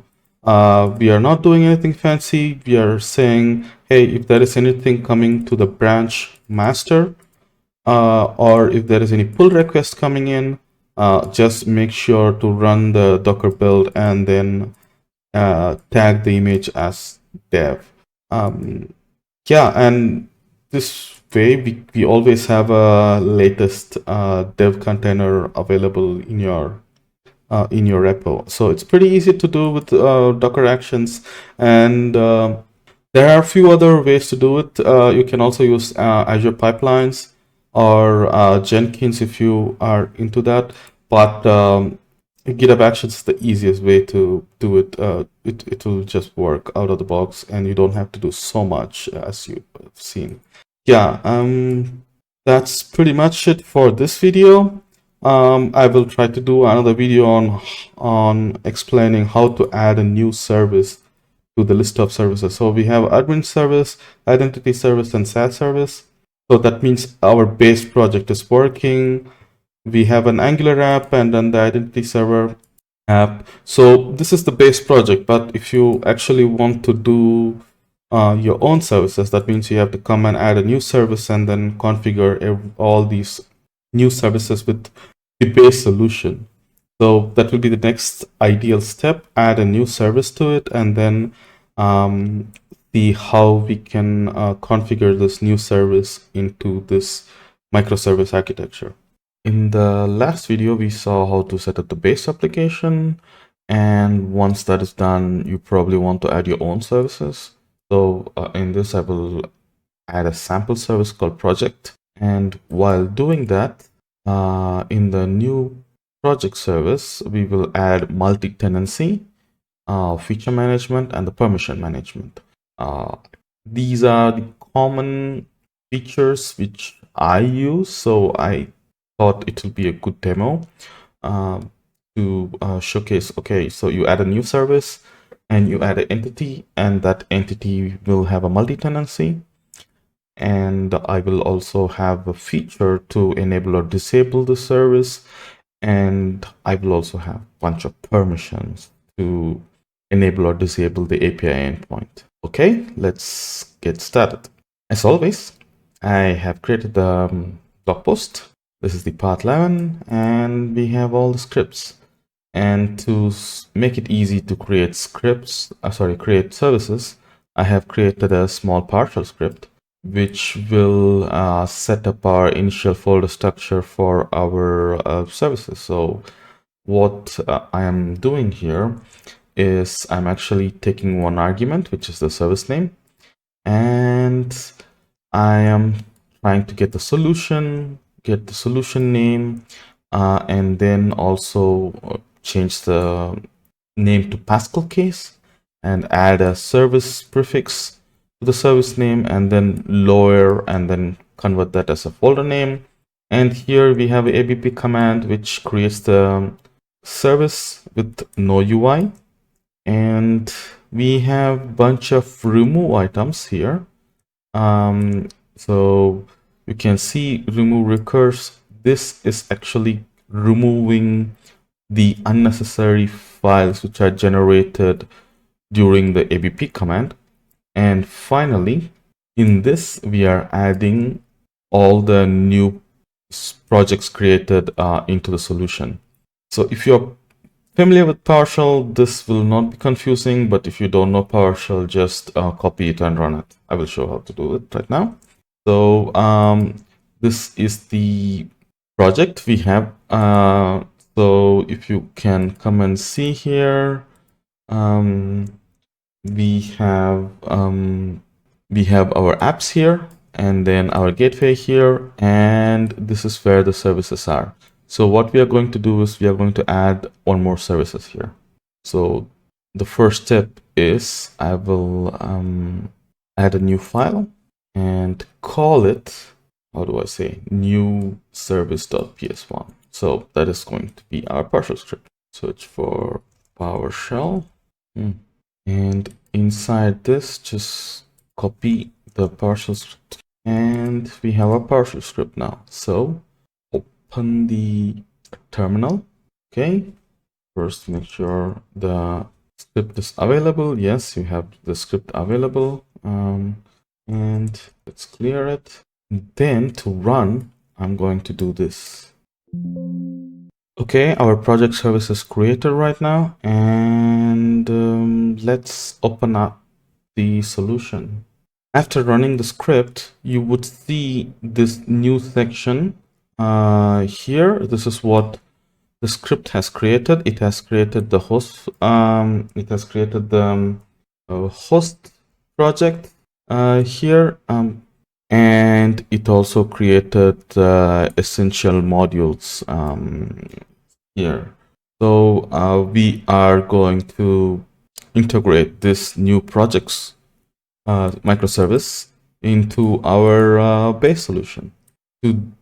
So before that, I want to mention that make sure you are running this script, this new service project script, in the root of the project, because it actually expects the path to be available in the root. So make sure you put the new service.ps1 in the root of the application, so that when it runs, the context is correct. So once you have all the files generated, and then you have all the files, all the projects available in your solution, now you have, we also deleted a bunch of projects. So first is to remove the references of the projects we deleted, and then get things running. So you can follow the blog post. So the first thing is to create the shared hosting for the microservice. So to create a shared hosting, I will create a new class library and name it tasky.microservice.shared. And that will also be in the root of the solution. Make sure you run all the commands in the root. And this will create a new project, and then it will place it in the shared folder. So let's add that to the solution right now. So go to add existing projects, and you can, here's the shared project, and now we have a shared project available for us. Now it's actually empty. There is nothing here because it's a empty C# library. So we will add a module here and then prepare the shared microservice module. I will delete this. And the first step is to add the reference for both SaaS service and the administration service here, and also add the reference for the shared hosting. So go to dependencies, right click, add a project reference. So in the project reference, you will have all the project references. We want the entity framework one here. So if you don't know the full thing, just make sure you see the entity. Make sure you select the entity framework core, not the test. So you want the administration one, and also you want the SaaS one, and the shared hosting. So that's it. We added 3 references. Once the references are done, next is to create the hosting module. So the hosting module name will be Tasky Hosting Microservice Hosting, and just add that as a C# file here. Okay, so in the shared module, we are using the hosting module, which has been used by all the base services, and also adding administration and then SaaS as a dependency. And we will add this Tasky microservice hosting as a dependency for our project host here. So in the project service. So once we are done, the next step is to prepare the host project, the first step will be adding the shared microservice project. So we open it, and then you can see there is a project dependency here, and then right click, add project reference. In this you have to choose the new microservice shared project. Since we added this, there will be a lot of redundancies here, so we can actually take out the entire item group here because the packages are coming from the other project. And also we can also take out the entire dependency structure here because these are also coming from the shared project.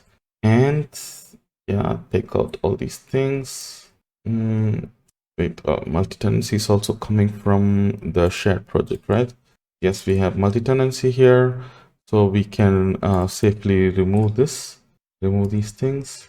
I want to leave the Swagger as it is. I want to remove the languages, and other things can stay. Yeah, so it's the same here. Remove the multi-tenancy. We need multi-tenancy always. Okay, so now we have a bunch of unused usings. Remove all those usings and add microservice hosting as a dependency. So all those other dependencies will come from microservice hosting dependency.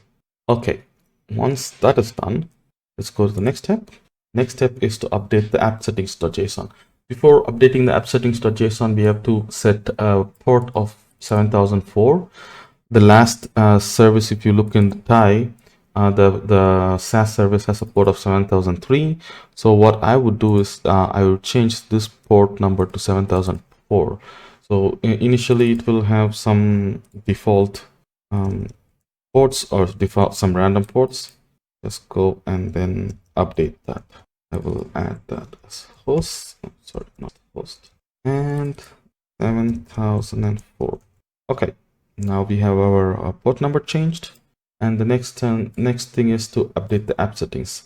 In the app settings, we are setting the CORS origin. This is the Angular application, and then we are adding the connection strings for the SaaS service, administration service, and project service. And these are all other basic configurations. So I will copy this and update the configuration here. Okay, so we have a RabbitMQ session. And also the auth server section where the auth server is pointing to 7000. And yeah, so the radius and the connection strings are default stuff. The next step is to update the EF core DB context factory. So this is what we did in all the other services. We created a DB context factory so that we can do the migrations inside the EF core project. We are going to do the same. So we have to do that here in the EF core project. So the first step is to create the file, and I will copy and replace the file here. I'm not doing anything new here. It's the same thing which we did in the last 3 services. We are taking the configuration from the app settings from the host project and then creating the migration. Okay, once that is done, now is the first step of creating the API. To create the API, we need an entity. So I'm going to create an entity called project in the domain. Okay, we go to project service, add a new entity. And here we update this class. And it will be the aggregated root. And it will have multi-tenancy. And it's a very simple what do I say? It's a very simple entity with just name as a property. So I don't want to do anything complex. And let's add the entity to the DB context. You can go to entity framework core. Wait a second. Is there a bug here? Yes. Okay, I think we are missing the Postgres package here. So I think we have to add these things. Yeah, once we added that should go away. Yes, the error has gone away. And let's remove all the unnecessary usings. Yeah, now let's go back and add the DB context. Okay, now we have the DB context. The next thing is to update the entity creation. extensions. That is here. Come here and update the entity creation extensions and add this default repositories as true in the EF core module here, so that we can use default repositories which comes with ABP. And let's also add this for the migration, because we need to add these packages to support EF core migration. I think they go inside the item group. Yes, this should fix the problem. And the next step is to add the migration. Let's see what happens. Like first build the project, and if there is no errors happening.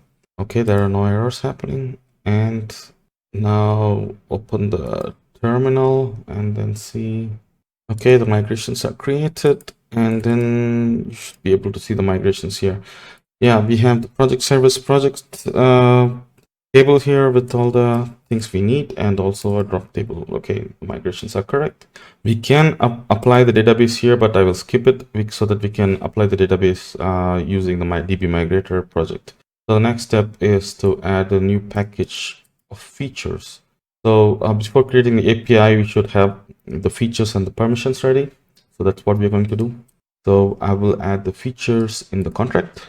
So the contract is here. In the contract, add feature management as a another package.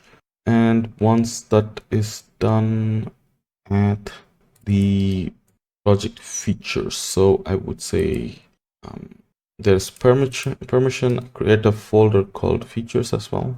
And inside the features, add a file called project service permissions. And in the permissions, we will have all the constants for the features. Sorry.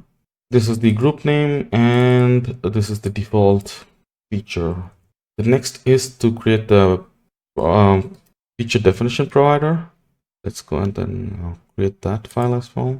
And copy this and update that. What we are seeing here in this file is like we are defining the feature, and the feature is going to have a toggle string value type, which actually toggles between true or false, and the default value is false. And the feature name is this constant we just created, the default one, which is the group name plus project. That's pretty much it for the features. The next probably would be the permissions. The permissions will already come with the file. You don't have to create anything. You just apply the new class which we have to add a permission for.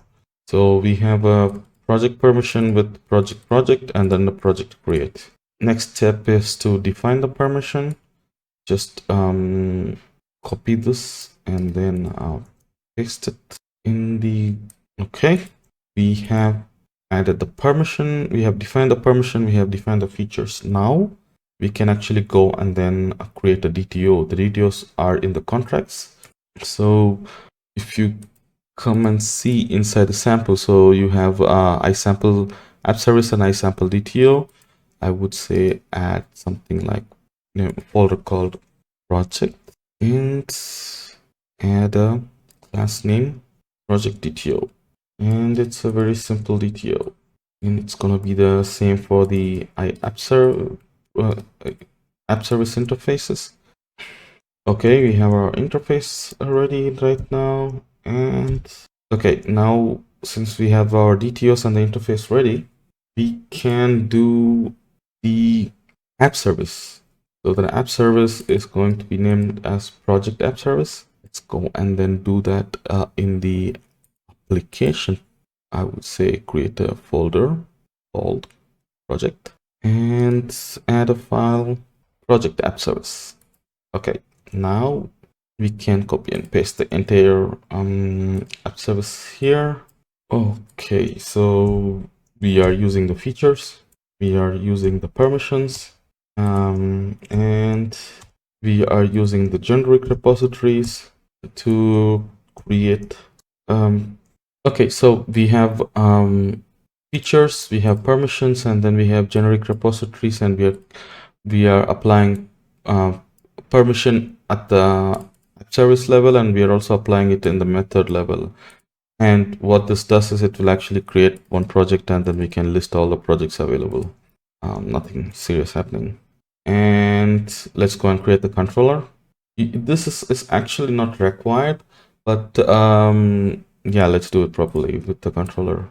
Okay, we have created our controller, and the route is set as API/projects. Once that is done, the next is to apply the DbMigration. The DbMigration is happening in the DbMigrator project. For that, we have to add contracts and then entity framework as a dependency for the DbMigrator project. Let's go and do that. The DbMigrator is here in the shared project. So this is where all the migrations happen. So open it and then add the contract and the entity framework core as a dependency.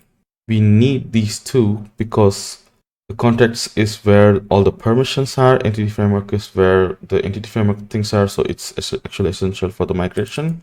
And once we added that, we have to update the dependency as well in the DbMigrator module. So we have two more dependencies, and okay, once that is done, we have to add the migration all database that is available in the database migrations. In the migrate all database method, there is a list of migrations happening here. Update the list with project service migrations as well. So now it will pick up the project service and migrate it, and update the app settings in the DbMigrator. So there are quite a few changes here. So what I have added is I have added a new client for the project service, and also there is a new scope called project service.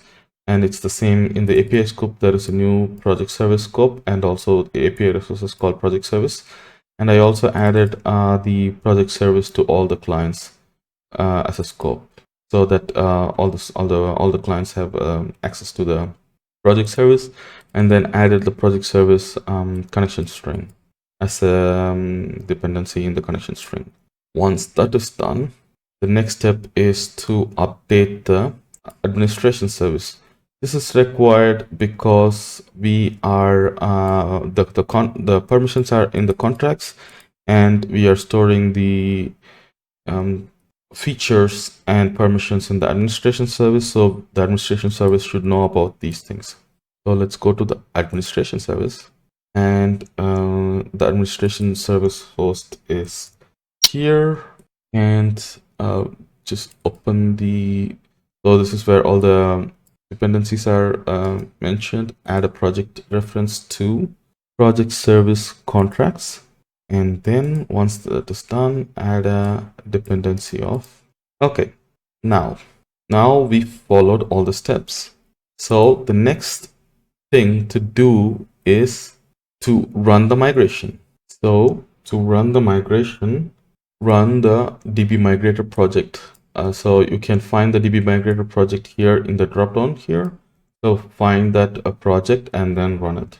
So I will run the DbMigrator project, will build all the dependencies and then try to run it. Okay, our migrations are successful. Now let's go and check the database and then see what happened. So here is the project service database, and you can see the migrations are applied properly. So that's okay. But what happens to the permissions? We added a bunch of permissions. Are they seeded properly? Yes, we have 3 permissions seeded.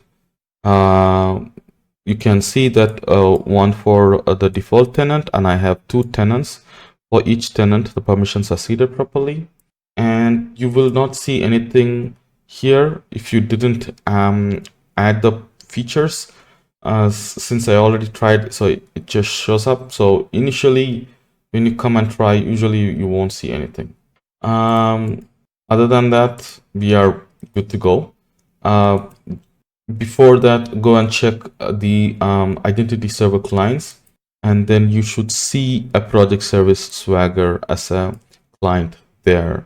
So DbMigrator also runs the seeding. So we added this new client. It picked up the configuration from the app settings and then seeded the new client for us.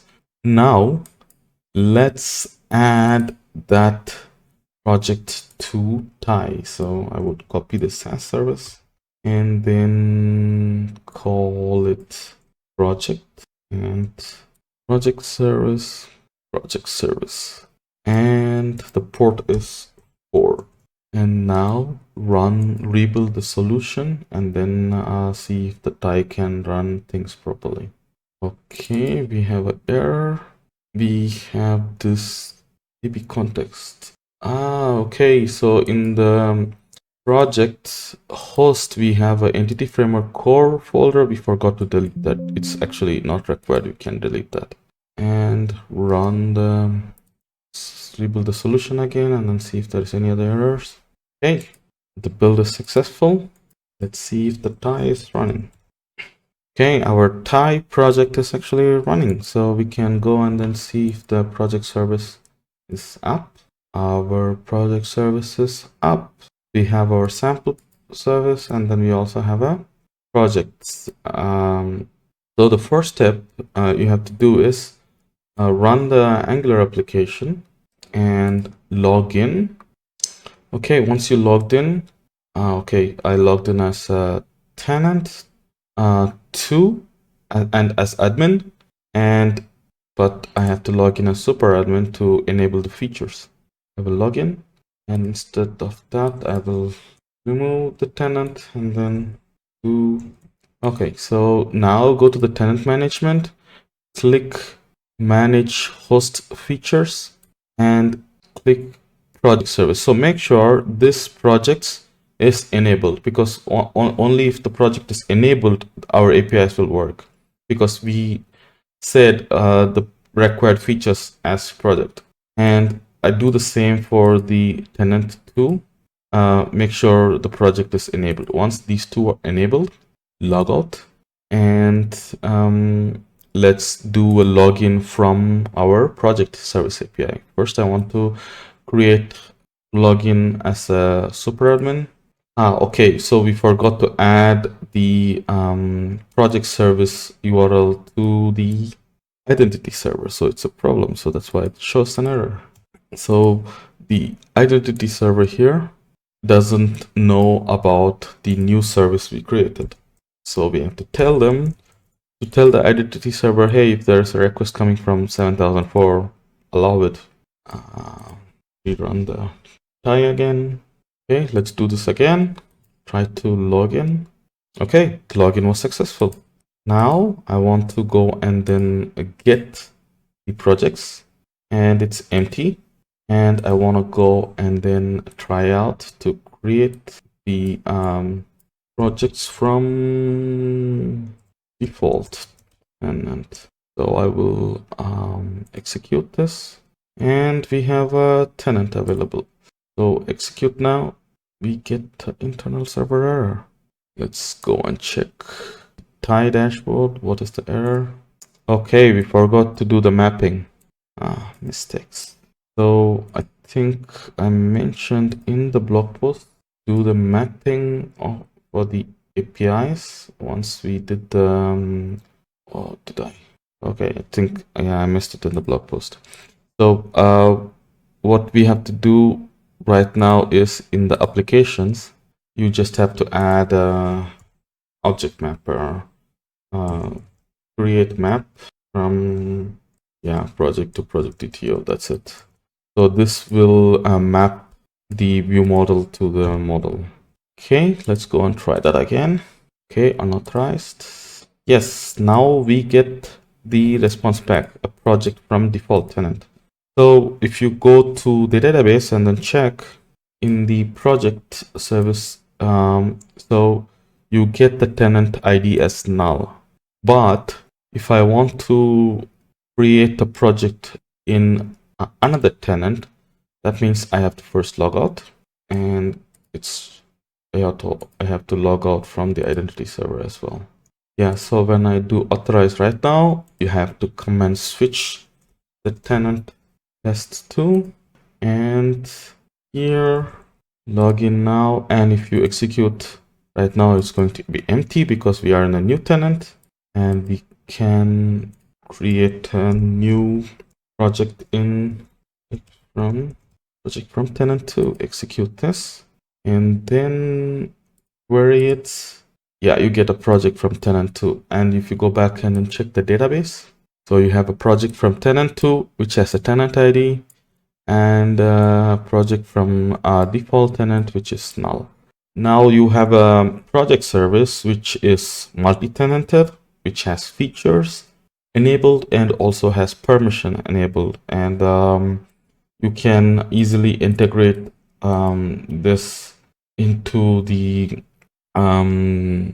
gateway, and your microservice is ready. I think, yeah, that's pretty much it. You have your whole application running. All the domain-driven design principles are followed. You have an API, which is running as expected with multi-tenancy features and then permissions enabled. That's pretty much it for this video. I think I would do one more video on how to do the logging, because right now, if you want to know what happened, you have to go to the Tye and then view the logs here. This is good, but when you deploy it in production, you cannot go and see a Tye dashboard. You have to find a way to see a log in centralized location. Yeah, we will see how to tackle that in the next video. So obviously, I created a blog post for it, and the blog post has all the information we need. Before that, I think we should know what sec is. Sec is a centralized logging application where you can just log and then see all the logs collected in a central place. And it also visualizes the logs, and it also makes it easy to figure out, okay, what is the problem? Because we have to trace logs through multiple services. So I think this is a really good solution. One thing you have to keep in mind is it's free, but it's free only for one account. So if you use more than one account, you have to pay. Since for my use case, one account is okay. I went with sec. If it is okay for you, go for it. Otherwise, you have to pay. For more details, you go to datalist.co/sec, and then you can find more information regarding the pricing. Yeah, so I already have sec running in my localhost. So make sure you have sec running. Otherwise, go to GitHub, and you will see there is a Docker stack. I can put this in the description. In the Docker stack, you have a sec stack. So this is the stack which I'm running to locally run the. I will see that the port 8300 is where the sec UI is, and port 5341 is where it collects the data. And I'm storing everything in my local volume. Yeah, just run this Docker stack. You will have the sec running locally. Once that is running, you can start adding the sec to our microservice. So we use Serilog to log our logs, and Serilog has a sync for sec. So that comes as a package, and we are going to use the Serilog configuration so that we can read the configuration from the app config file and then use the configs from the app config file. So the first step is to add the package references to the shared project. So go to the copy the package reference, and then you have the shared project here. We have a microservice hosting, but I think it's better to put the logging infrastructure code in the hosting, because hosting is where we share everything. So this is the location. This is the project which is shared with everybody. So I will put the packages and the logic here. So double click, and then this is where the sync async is available. I will add two packages here. So serilog.sync.sec, serilog.settings.com. Once you have done that, next step is to create the Serilog configuration helper. This is just a C# file, which is just a static class which we will use to configure our login. Okay, we have our Serilog configuration helper. So what's happening here? This is where we read the configuration from the app settings file. And once that is available, we are rendering it here. And I mean, not rendering, reading the configuration. And then we are mentioning the application property here, so that each service can be identified with the application name. And then it's a normal logs text, and then a display to console. That this is not so different from what we do right now. So that is the Serilog configuration. And the next step is adding the app settings. So this is the app settings, and go to all the services and then add this app. Before that, let's configure. So what are the services we need to add? So we have our IdentiyServer, and then we have our gateway, and then we have 1, 2, 3, and 4 services. All 4 services needs the logging. So we will add the app settings in all the 4 services. So make sure you go to the host, and in the host you will see an app settings file, and this is the same for all the services. So go to the host project, go to the app settings file, and then in the app settings add a Serilog section, which is with the name sec, and then IRX server URL with the URL. And once you did that for all the services, we can move to the next step. Okay, now I have added the Serilog config in all the app settings. Next step is to update the services. So you will find the log configuration in the program.cs file of each services. We have to remove that and then use these 2 lines which we are using. What's happening in this 2 line? So we are taking the program and then taking the assembly, and then getting the name of the assembly, and then taking the name from that name. So this will give the assembly name, and then we can use the assembly name to configure. Remember, we had this parameter here where you configure the application name, and then that adds a property to all the event logs. So that's what we are doing here. So we're taking the assembly name and then configuring the Serilog with the assembly name. So just copy this, and we add this to all the program. So this is the log configuration right now. Delete that and then put this in. Since we already have the shared hosting available, you just have to import the using it. Let's do that for all the other services. Okay, we have updated the assembly. Now let's build it to make sure there is no error. Okay, our build is successful. Now let's run Tye. Okay, I can see all our applications are running. Let's go and check the administration service and also the project service. Okay, both of them are running. Let's go and check. As you can see, sec is already running, and the time is 18:59 right now. I can come here and then refresh the project service again, and you will see new logs appearing. What if I do application configuration? Okay, we'll refresh. Yes, it says application configuration finished at in 887 milliseconds. So right now you can see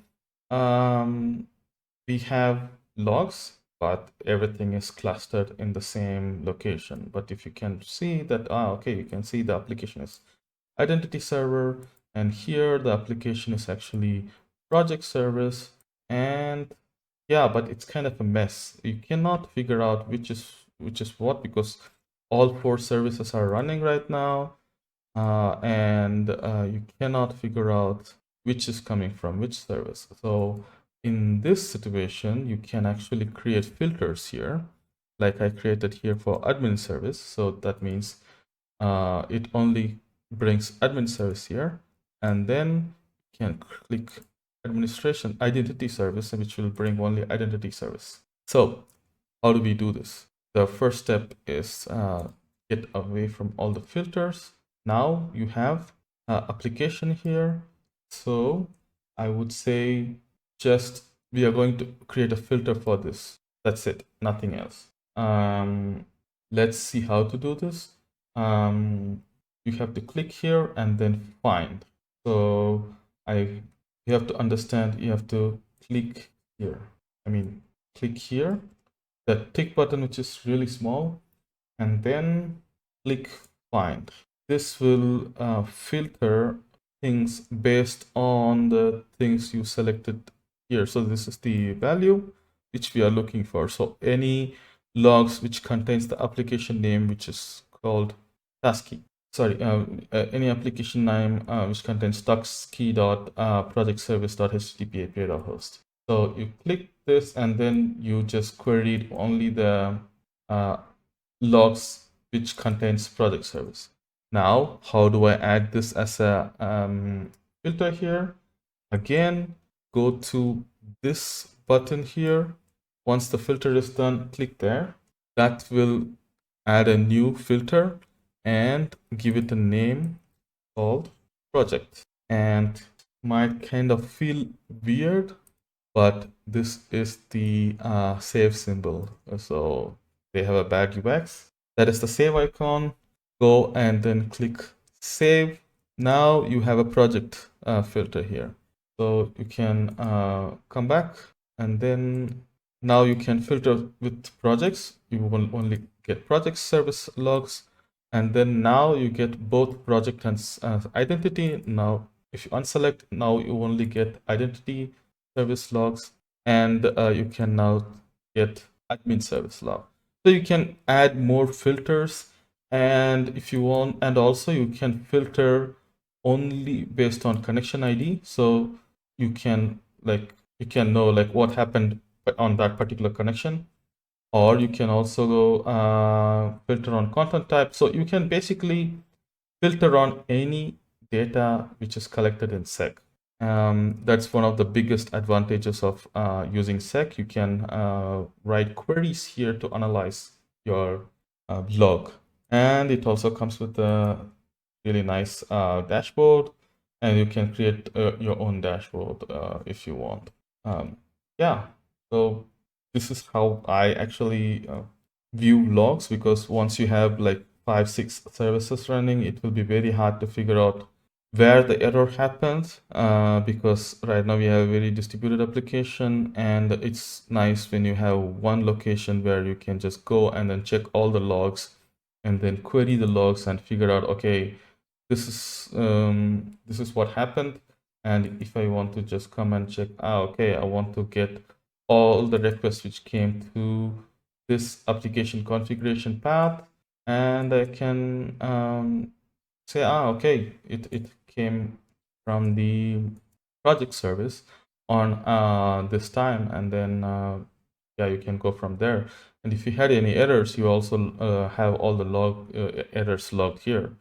So the entire log you will see in the log here, you will see there here as well. So it will be really, really helpful in the production environment.